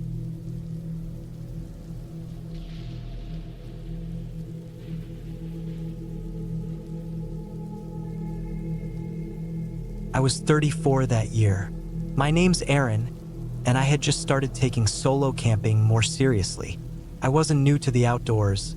My dad used to take me and my brother out when we were kids. But back then it was mostly state parks and RVs. Now that I was older, I wanted quiet. Real quiet. No people, no hookups, no marked trails with restroom signs every mile. I wanted that kind of peace that made the woods hum in your ears. It was late September of 2019. The kind of time when the trees start to go gold in the upper Midwest, when the air changes just enough to make your nose feel cold at night, but the days are still warm enough to hike in a t-shirt. I picked a spot in North Dakota, not far from the Montana border. There's a little stretch of wilderness west of Bowman that barely shows up on most travel guides. Locals call it Dakota Butte. It's not an official forest, not private land either. It's this in-between place that's half rock, half scrubby trees, and entirely empty. I found it by accident, scrolling forums where people share GPS pins of good, quiet places. Some guy posted a pin, said it was pretty empty, nice views, good for solitude. That was all I needed. I punched it into my GPS and started planning. I took a week off work, loaded my old green Tacoma with supplies, and left from Rapid City early Monday morning. Took me a little over 5 hours to get near the site. The last hour was just gravel roads and cattle gates. Not a single car passed me. By the time I arrived, the sun was leaning west. The sky was clear. I got out, stretched my legs, and looked around. Flat land gave way to low ridges. The buttes stood up from the prairie like the backs of sleeping animals. There were trees more than I expected, but not like a dense forest. Mostly they were cottonwoods and chokecherries scattered in dips between the rises. There wasn't a sound. No traffic, no distant houses. I stood there for a while, listening. It was peaceful. Exactly what I came for. I didn't bother setting up the tent that first evening. I had one of those roll-up canvas cots and a bivy sack. I wanted to sleep under the stars. I unpacked slow, made some dehydrated chili with hot water from the jet boil, and watched the last pink light fade out of the sky. I should say now I didn't bring a gun. It's something I always go back and forth on. Most of the time, I figure I'm more likely to accidentally shoot myself than get into a situation where I need it. I had a knife, bear spray, and a small axe. That seemed like enough. The first night was uneventful. Some coyotes howled in the distance, but they didn't come close. I slept hard, woke early. That morning I hiked northeast, followed the dips and small ravines between the buttes. Found a flat-topped one and climbed up. The view was amazing. You could see for miles. Just empty scrub, distant ridges, and haze on the horizon. That afternoon, I saw the truck. It was maybe half a mile out, parked near the edge of a butte.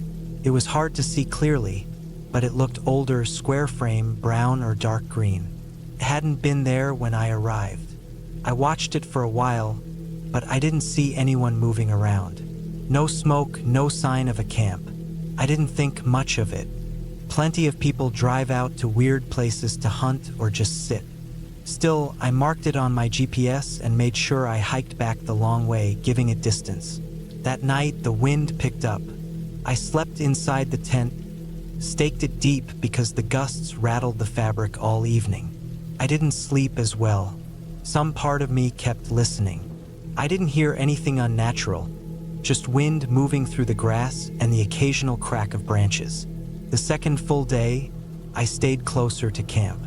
Did some journaling, made a small fire, gathered deadfall from the nearby cottonwoods. Around 3 in the afternoon, I saw tire tracks. I hadn't noticed them when I arrived. They weren't fresh, maybe a few days old, but they cut across the dry dirt near where I parked my truck, went south past the camp, and then veered east. I followed them for maybe 40 yards before they disappeared into rock. It bothered me, but not for any specific reason. I just had this odd feeling like whoever made them wasn't out here for fun. There were no footprints, no trash, no shell casings, no beer cans, none of the usual things people leave behind. That evening, I went to bed early. No fire, just crawled into the sleeping bag and zipped up the tent.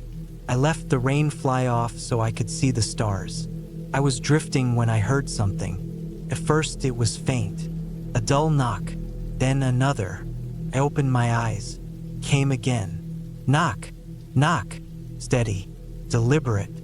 It wasn't wind. Sounded like wood, like someone tapping a stick against a tree. I sat up, heart pounding. The knocking stopped. I waited. 10 minutes passed. Then I heard something crunch. Dry grass or leaves. Close. Too close. I stayed completely still, breathing through my nose. My hand found the bear spray. I clicked the safety off. Another step. Then nothing. I stayed like that for almost an hour, listening to every sound. Eventually, I convinced myself it might have been a deer or even wind knocking a branch against a trunk. But I didn't sleep. When the sky lightened, I got up, packed everything, and moved camp.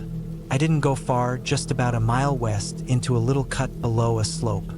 It was tighter, less open, but I felt better being out of sight. That morning I scouted the area, made sure I wasn't on any animal trail. I didn't find anything, no prints, no weird signs, no trash. I set up the tent again, gathered more wood, tried to shake off the nerves. That afternoon, I saw the truck again. This time it was closer, parked near the edge of a ridge maybe a quarter mile from me. Same shape, same dull color. I crouched low, watched it for a long time. Still no movement. No one came out. No noise. No binocular flash, no drone hum, no sound of a door. Eventually the light started to fade, and I forced myself to look away. That night, I didn't sleep at all. I kept the bear spray and the axe inside the tent. My boots stayed on. I laid in the sleeping bag but never zipped it. Every small sound made my heart jump. Sometime past midnight, I heard the knocking again. Closer this time. 3 knocks, then quiet, then a single knock, like it had moved position, then crunching, slow, steady steps. I held the axe tight, trying not to breathe. The bear spray sat next to my chest. I didn't move. Whatever it was came within 10 feet of the tent, then stopped. No breathing. No cough. No sniff. Just silence. It stood there for what felt like a full minute. Then I heard steps moving away. Not fast, just gone. To first light, I came out of the tent. I walked a circle around the area. There were no prints. The ground was hard, dry, but I could tell some grass had been stepped on, flattened. It wasn't a deer. The steps had weight. I could feel it in my chest when they moved near. I thought about leaving, packing up and heading straight for the road. But I felt stupid. No one had done anything. Nothing was missing. There was no threat, just fear. I stayed one more night. Big mistake. I moved the tent again, higher ground, back near the butte's edge, where I could see more. I didn't cook that night. Ate jerky and trail mix. No fire. I stayed outside the tent, sitting on a rock, watching the hills. The stars came out. The wind picked up. I saw movement, just at the edge of the ridge. A shape, Manshapit. tall, still. It stood there for a long time, not walking, not crouching, just watching. I didn't have binoculars. My headlamp was off. I just sat still, eyes wide, watching it back. Eventually, it crouched. Not a fast movement, not a casual one either. It bent at the knees, hands out, and slowly dropped lower into the grass. I lost sight of it.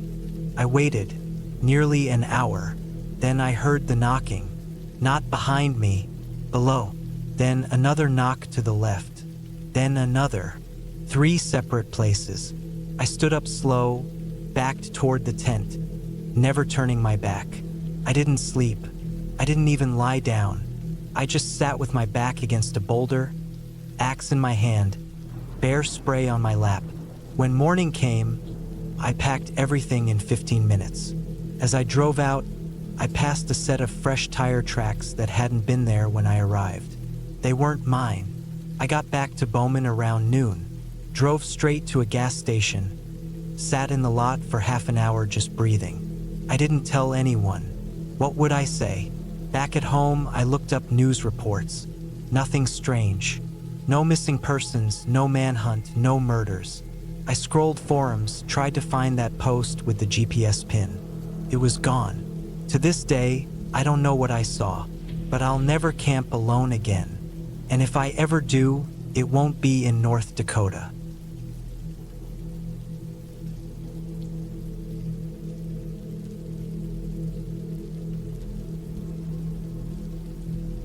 I was 29 when I decided to take a week off from work and drive out to the Lake District in England. It was late October 2019, just before everything started to get cold enough to cancel any ideas of sleeping outside. I had no family in the area, didn't tell anyone where I was going, and didn't have any reason for the trip other than I needed time to be completely alone. I was burned out. Work had taken more out of me than I realized, and I figured a few days in a tent with no emails, no traffic, and no pressure would help me get my mind back in order. The first couple of days were uneventful. I parked my car at a long-stay spot just outside of Keswick, loaded up my gear, and hiked north into the deeper parts of the forest where tourists didn't usually go. I found a stretch of old forest beside a dried-up creek bed and decided it was good enough to set up base. My tent was small, just enough for one, and I had everything I needed. Stove, water purifier, enough dry food to last 5 days, and a small solar charger for emergencies. I didn't plan on using my phone much. I just wanted to sleep, cook, maybe hike during the day, and then just exist. For the first 2 nights, everything went fine. I had a small fire going in the evenings, listened to the wind in the trees, and tried to enjoy the calm. It rained the second night, but I'd set my tent on high ground and dug shallow trenches around it to keep the runoff away. My tent stayed dry. I woke up a few times from the rain hitting the top, but nothing strange, just normal wilderness stuff. I remember thinking it was exactly what I needed, but things changed on the 3rd night. That day, I decided to walk further north, toward some hills I saw on the map. I left around noon, packed light, and hiked for a few hours. The forest got denser up there, and I didn't see any signs of other people. No old fire pits, no rubbish, no flattened grass where someone had slept before. It felt untouched. I liked that at first. As I was heading back toward my camp, Maybe 2 hours before sunset, I started hearing something that didn't quite fit.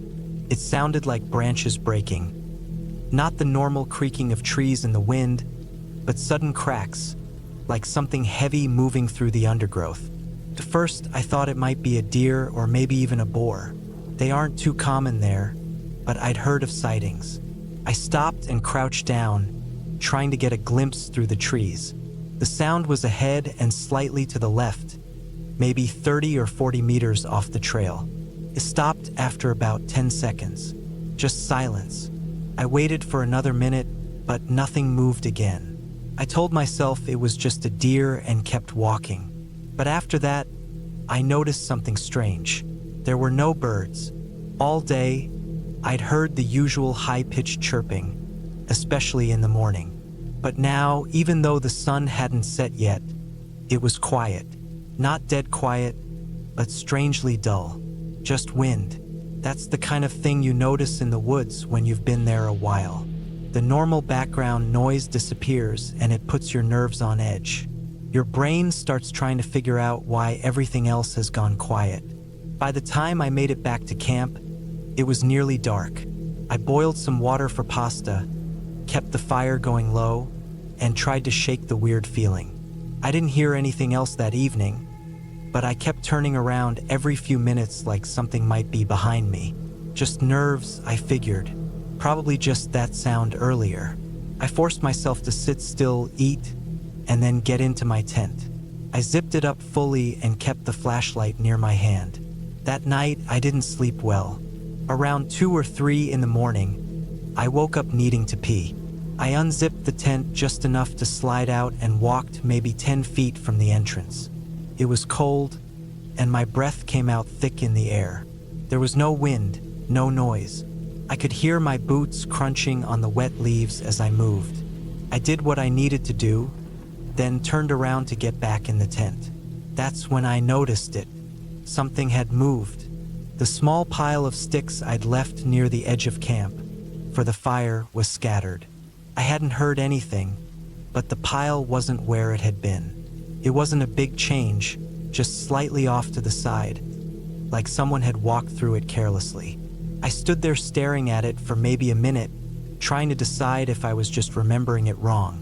I'm usually careful about how I stack my wood. I didn't remember it being like that. I backed into the tent and zipped it all the way up again. I didn't sleep after that. I just lay there, fully dressed, not even in my sleeping bag, listening. Around 4 a.m., I heard it again. Footsteps, not animal sounds. These were slow, heavy steps, one at a time. Crunch, pause, crunch, then a stop. They circled the tent. It was hard to tell how far away.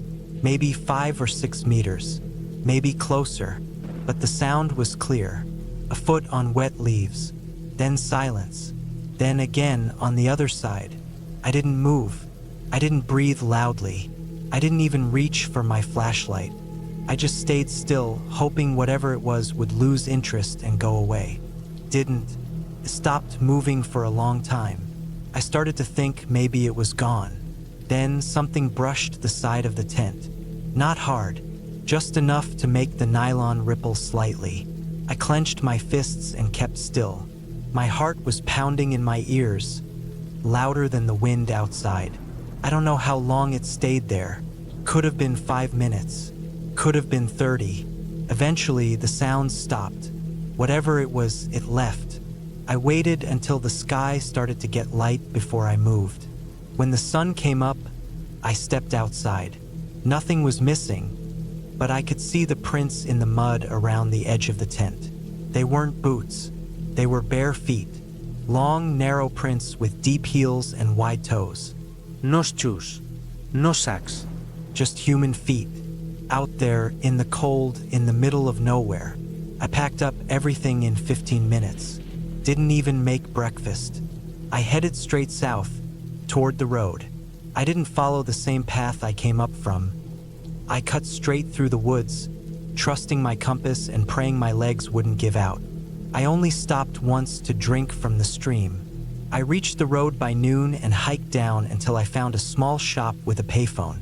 I didn't even have signal. I called a taxi to take me back to Keswick and booked a room for the night. I didn't go home right away. I didn't even tell anyone what happened. I just sat in that room, showered 3 times, and stared at the wall. 2 weeks later, I read an article online about a missing hiker. Same area, different direction, but not far from where I'd been. They never found him. I haven't gone camping since. Not alone, not even in a group. I bought a camera, installed deadbolts, and started keeping a log of anything that feels strange around my apartment. Sometimes at night, when it rains, I still hear footsteps. But the one thing I can't explain, the thing that keeps me awake even now, is how clean those footprints were. No mud dragged in. No smears. No other marks. Like they hadn't walked there. Like they were placed. That's what stays with me. That, and the fact that I didn't hear a single sound when they left.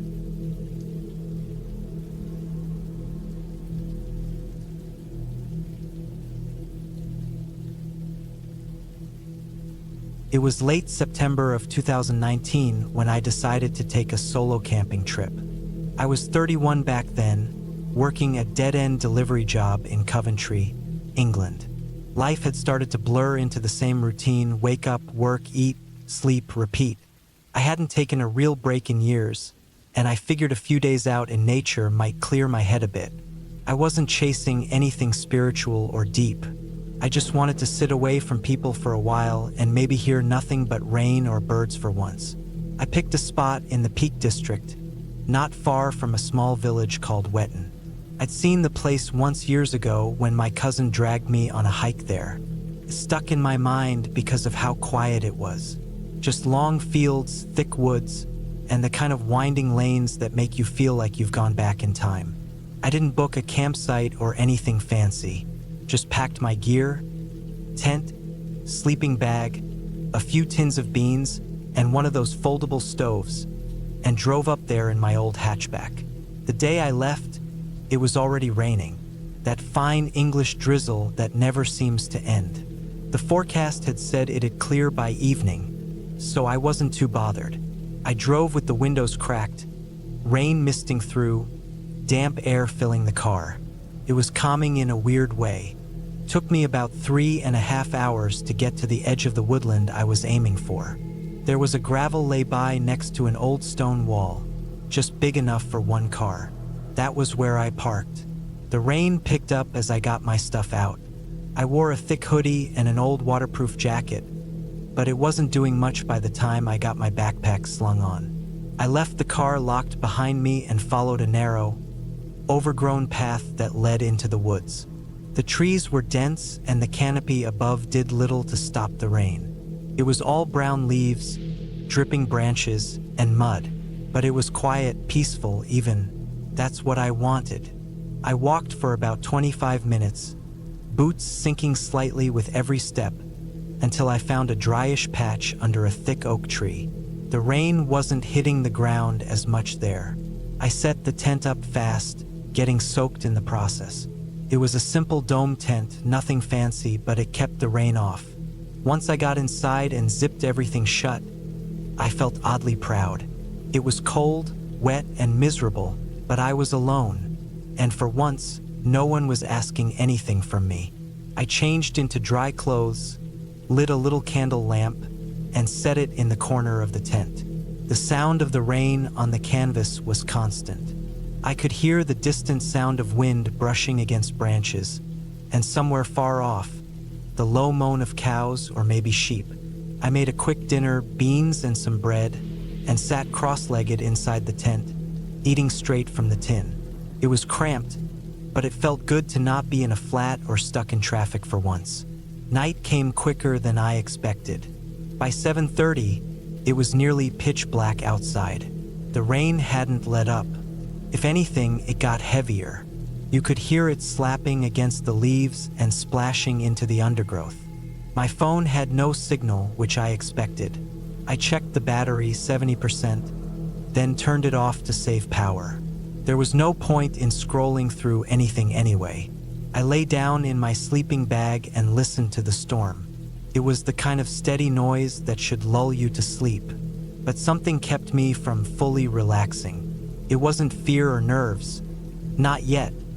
It was more like a dull tension in my chest, like I was forgetting something important.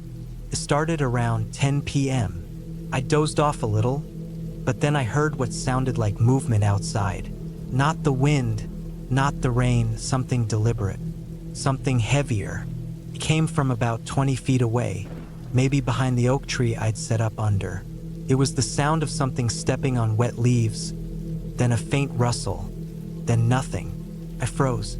The rain kept going, but I strained my ears beneath it, trying to separate the noises. Could have been an animal. Fox, maybe a deer. They're common in that area, and I'd even packed my camera hoping I might spot one. But I didn't hear it again for a while, just the rain and wind. I lay back down, eyes wide open, heart beating a little faster now. Eventually, I must have fallen asleep again because when I opened my eyes next, it was well past midnight. I knew it was late because the candle lamp had burned out and the inside of the tent was pitch black. The rain was louder than ever. It was coming down in sheets now, hammering the tent walls and dripping down the seams. I felt damp. My sleeping bag was cold against my skin, and I could feel the wetness soaking through underneath. I reached for my phone and checked the time. It was 2:14 a.m., and then I heard it again. Movement, this time closer, much closer. It wasn't just a single step, it was slow, uneven steps, like someone trying to walk quietly but not quite managing it. My heart started to hammer in my chest. I didn't breathe. I didn't even blink. It was just outside the tent now, just on the other side of the thin, rain-soaked nylon. Whatever it was, it stopped right near my head. I could hear water dripping off of it, like it had been out in the storm for a long time. I could hear the faint sound of wet fabric, like a soaked jacket brushing against itself. I thought maybe it was another hiker, someone caught in the storm, stumbling across my tent by accident. But they didn't call out. They didn't knock. They didn't do anything but stand there. I could hear them breathing, not loud, but sharp and uneven, like they were catching their breath. My brain raced with possibilities. Poacher, maybe? A lost local? Someone drunk from the village? But why just stand there? I reached slowly into my bag for the small knife I'd packed for cooking. It wasn't much, a little folding thing I used to open tins, but it was all I had. I held it tight, not daring to move otherwise. Then, slowly, the person, or whatever it was, started to walk again. Around the tent. Clockwise, I followed the sound in my head. One slow step at a time. It circled halfway around, paused, then moved the other direction. At that point, I felt real fear start to crawl up my spine. Something wasn't right. Nobody normal acts like that. Nobody walks silently around someone's tent in the middle of the night, in the pouring rain, without saying a word. I stayed completely still, barely breathing. The steps stopped again, this time near the front of the tent, where the zipper was. I looked at the flap. The only thing separating me from whatever was out there was that thin line of fabric. Then, slowly, the zipper started to move. Just a little. It moved about 3 inches down, then stopped. I gripped the knife harder. I didn't want to make a sound, but I was ready to stab through the tent wall if I had to. My heart was thudding so hard I thought it might give me away. And then, just like that, the zipper went back up.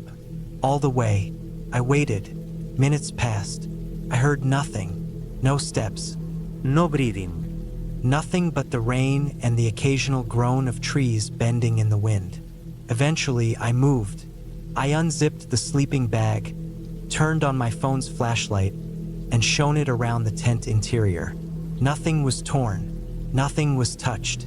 I slowly unzipped the front of the tent just an inch and peeked out. Nothing. Just darkness, falling rain, and the thick shadows of the woods. I didn't sleep again that night. I sat up, knife in hand, light on, until the sun started to rise. The storm hadn't stopped, but the light brought some comfort. By 6 a.m., I was already packing up. Everything was soaked. My boots squelched with every step, and my backpack felt twice as heavy with all the wet gear inside. I didn't care. I just wanted out. I followed the same path back to the lay-by, eyes scanning every tree, every movement. When I got back to the car, I dumped everything in the back and locked the doors behind me. I sat there in the front seat for a long time, heater on, windows fogging up. I didn't drive for almost half an hour. I just stared at the tree line, and then I saw something that made my stomach turn. About 20 feet down from where I'd parked, just off the gravel, were footprints. Deep ones. Footprints. Not mine. They came out of the woods, walked a few steps toward the lay-by, then vanished. Not back into the trees. Just gone. Like the person who made them had stood there, watching, then walked off into the road. But I hadn't seen anyone. Not on the road, not while packing, not the entire way back. I drove home in silence. Didn't even turn on the radio. I didn't tell anyone about it for weeks. When I finally did, I left out most of the details. Just said I heard something weird and decided to cut the trip short. But the part that stuck with me, the part one still think about even now, is how long they stood there, outside the tent, just listening, just breathing. They never tried to talk to me, never shined a light, never walked away with any rush. They weren't scared or confused. They were just waiting, and I still don't know what for.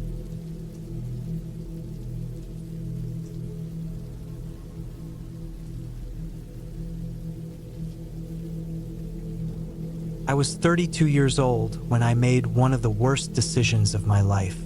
It was mid-October of 2018. The nights were starting to get cold, but I had been looking forward to a solo camping trip for months. I had just left a job that drained the life out of me, and before starting my new one, I wanted a few days to clear my head. No phones, no people, no noise. Just trees, cold air, and quiet. I lived in Gloucestershire at the time, near the Forest of Dean. Most campers and hikers stick to the trails there, the popular forest walks. But I had heard about a disused quarry somewhere east of Colford. It hadn't been active in decades, and people said it was hidden off old forestry roads that no one used anymore. The idea of being that far from everything pulled me in. I didn't tell anyone where I was going because I didn't think I had to. I told a mate I'd be out in the forest, but I didn't name the quarry or give coordinates. The drive took less than 2 hours. I parked the car behind a bramble patch on the side of a narrow dirt track and started walking with my gear. It took me about 40 minutes to reach the edge of the quarry. The place was deeper than I expected, an uneven bowl with cliffs and ledges along the perimeter. Trees leaned over the edge in places, their roots exposed in midair. The bottom was littered with old stone chunks, piles of gravel, and rusted debris. One side looked climbable, a sloped path that led to a narrow floor below. That's where I set up camp. The first day was quiet. No wind, just a few birds. I walked around the rim of the quarry for a while before heading back to cook a simple meal by my small fire. I had a second-hand military tarp strung between 2 rocks and a sleeping bag I trusted. I remember feeling completely alone in the best way possible. The cold set in early, and I crawled into my sleeping bag by 8. That first night, I heard something. Around 1 in the morning, I woke up to the sound of small rocks falling somewhere above me. It wasn't loud, just the clatter of gravel shifting on one of the ledges. I figured it was an animal, maybe a fox or a badger. I remember waiting in the darkness, completely still, expecting to hear more. But it stopped. After maybe a minute, silence returned. The next morning, I hiked up to where I thought the noise came from. I didn't find any tracks or anything unusual, but something felt off. Not in a big, obvious way, just a small, uncomfortable awareness. Like I wasn't as alone as I had thought. Still, I shrugged it off and went about my day. I explored more of the quarry floor, climbed up a few narrow ridges, took photos. There were old rusted cables and iron bars twisted in piles, probably left from whatever machinery had been there long ago. In one spot near a stone overhang, I found a small cave entrance, barely wide enough for me to crawl through. I didn't go inside. I didn't even get close to it. Something about the shape of it, the blackness inside, made me keep my distance. That evening, I cooked again, same routine. By now, I'd started to notice how little animal life there was down there. I hadn't seen squirrels, rabbits, nothing. No sounds either, just the wind. It was strange, but I told myself it was probably just the location. Maybe animals avoided the quarry. That night, it got worse. Around 2 in the morning, I was woken again. This time, it was footsteps, not far off. Slow, heavy steps across the gravel floor. I lay frozen in my bag, eyes wide open, my breath shallow. I couldn't see anything. My tarp was low and closed on all sides. I didn't move. The steps went on for maybe 20 seconds, then stopped. I waited. Nothing. Not even the wind. After what felt like an hour, I reached quietly for my flashlight, flicked it on, and shined it through the gap in my tarp. Nothing. No movement, no sound. But I didn't sleep the rest of the night. The next morning, I walked every inch of the quarry floor. I found a few indentations in the gravel, but they were so unclear that I couldn't say for sure what made them. They weren't boot prints, not really. They looked shallow, round, more like the pressure of something heavy without a defined shape. I told myself it was paranoia, that I was tired, that sleep deprivation can do funny things. Still, something in me didn't want to stay another night. I packed slowly, dragging it out. But the idea of walking back through the woods so late in the day made me hesitate. I kept thinking, just one more night, then leave early in the morning. That evening, I decided not to cook. I just ate some cold snacks, zipped up the tarp early, and lay in my bag with my flashlight next to me, still dressed. I don't know if I expected anything. I just wanted the night to pass. Didn't. It was close to midnight when I heard something new. A strange scraping sound. Not metal, not rocks, like something dull being dragged across stone. It came from the cave entrance I'd found earlier that day. The sound started and stopped, then started again. I sat up quietly, not daring to breathe too loudly. The sound continued for maybe 5 minutes, then silence, then footsteps again. But these weren't random. They were circling my tent. Slow. One step. Pause. Another. They went around me once. Then again. Then silence. I didn't move. Not for hours.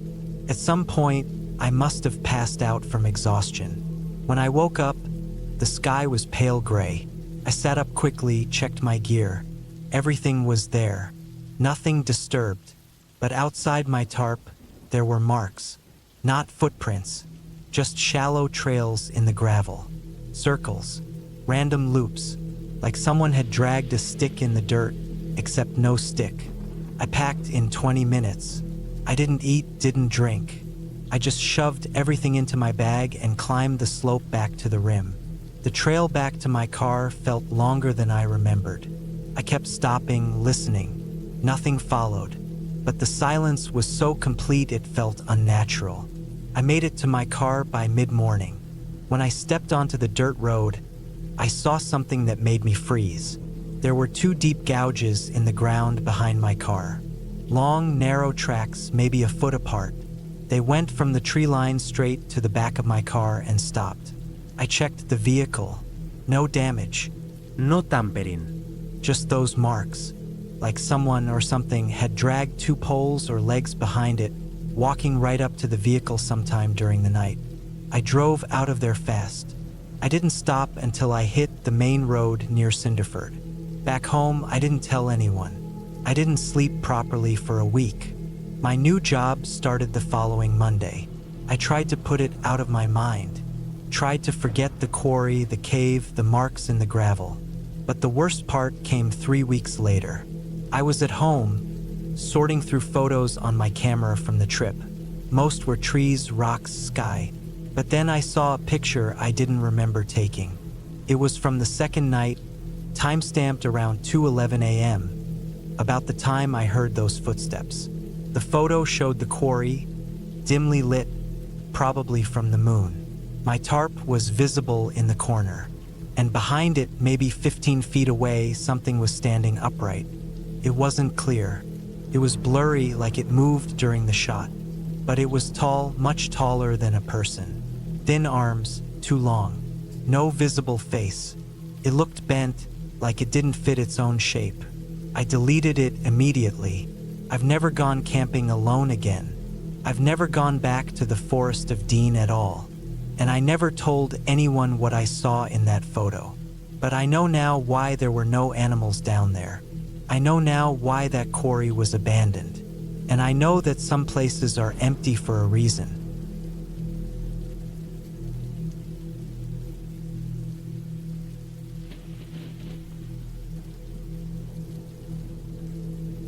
I was 32 when I decided to take a short camping trip in the northern countryside of England. I'd just come off a hard stretch of working night shifts in Manchester. The hours had taken a toll on me, and I felt more disconnected from the world than I had in years. I was tired all the time, my sleep pattern was completely messed up, and every little thing annoyed me. It had gotten to the point where I barely recognized myself. So when my rota opened up for a week in late September, I packed my gear and drove north. I wanted to get away from people, cars, computers, everything. No phone signal, no Wi-Fi, just quiet air and thick trees. I picked Thornley Forest. It was outside a small village called Millersford, near the Yorkshire Dales. The forest itself wasn't well known. It wasn't one of those big hiking destinations. Just a thick spread of old woods, a few overgrown trails, and long sloping ridges. I found a forum post about it from a guy who said he used to camp there as a teenager. He described it as silent, rough, and a little spooky. That was exactly what I wanted. I arrived mid-afternoon on a Wednesday. It was cloudy but not cold. The forest sat just behind a long, uneven stone wall with patches of moss covering most of it. There was a narrow footpath beside a farmer's field, and I followed that until it dipped into the treeline.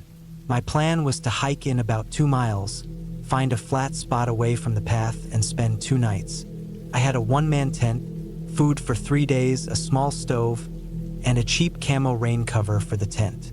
I'd left a note with my sister saying where I'd gone. Not that she would have cared. We weren't that close anymore. By 5, I'd found a good spot.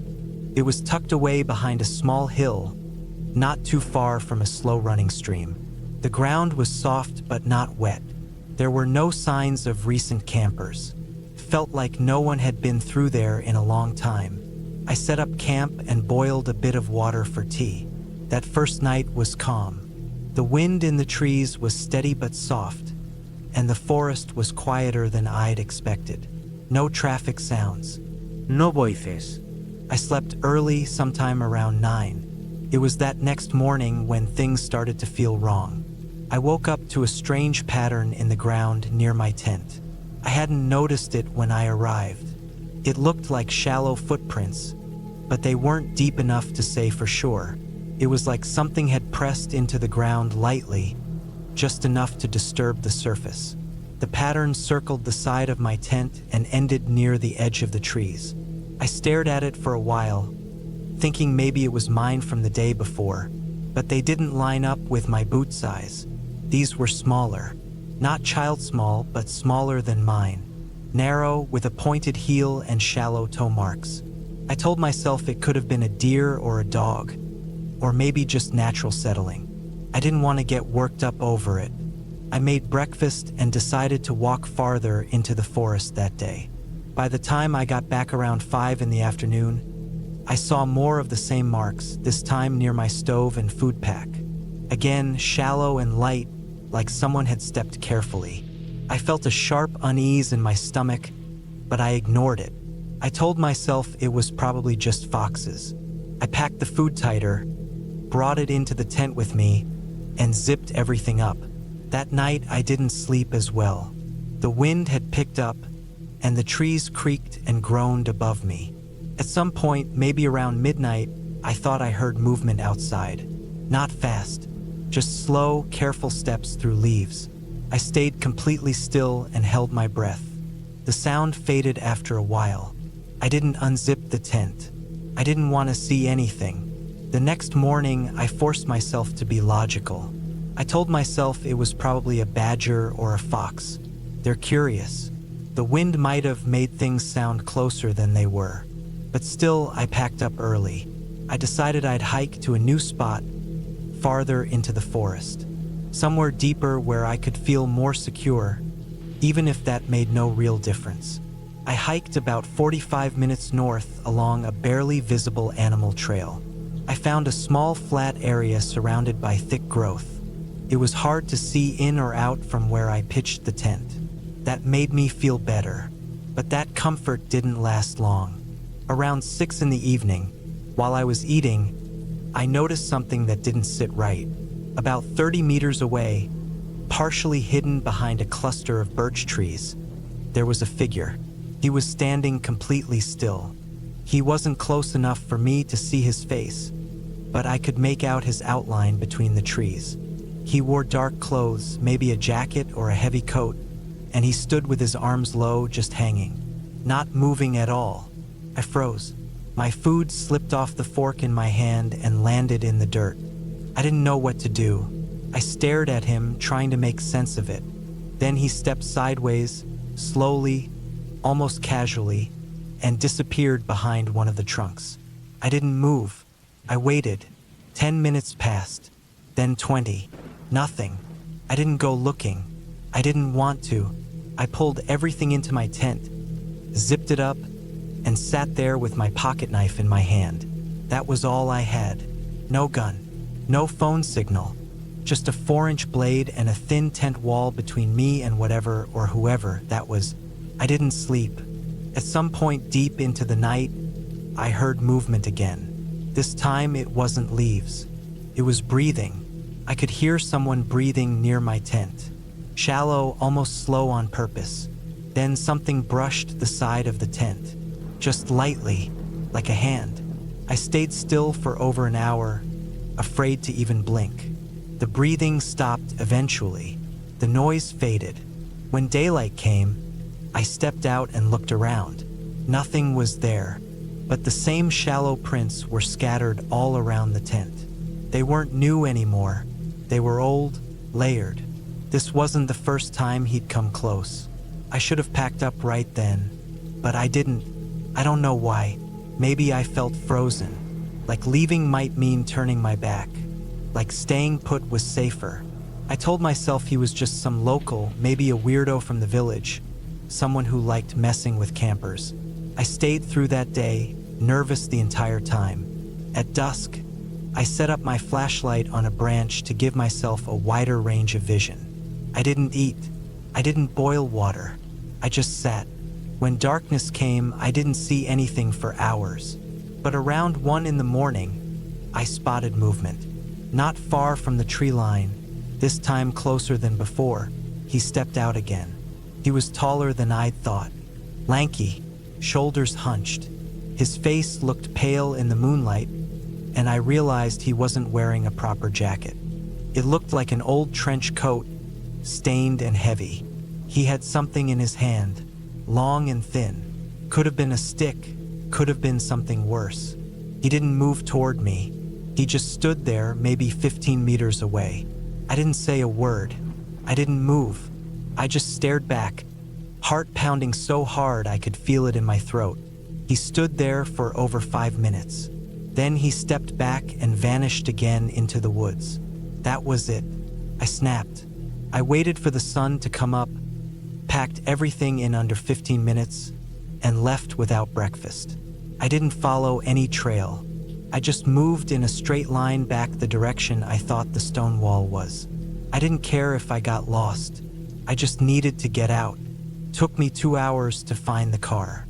I threw everything in the boot and drove straight back to Manchester. I didn't tell anyone for weeks. I didn't sleep properly for longer than that. A month later, curiosity got the better of me. I called a shop in Millersford just to ask if anyone had reported strange people in Thornley Forest. The man who picked up told me something that stuck in my head.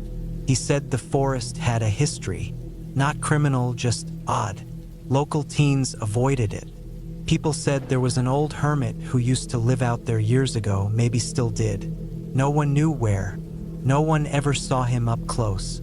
He didn't speak to anyone, didn't live in the village, didn't buy food. I didn't press for details. I didn't want any.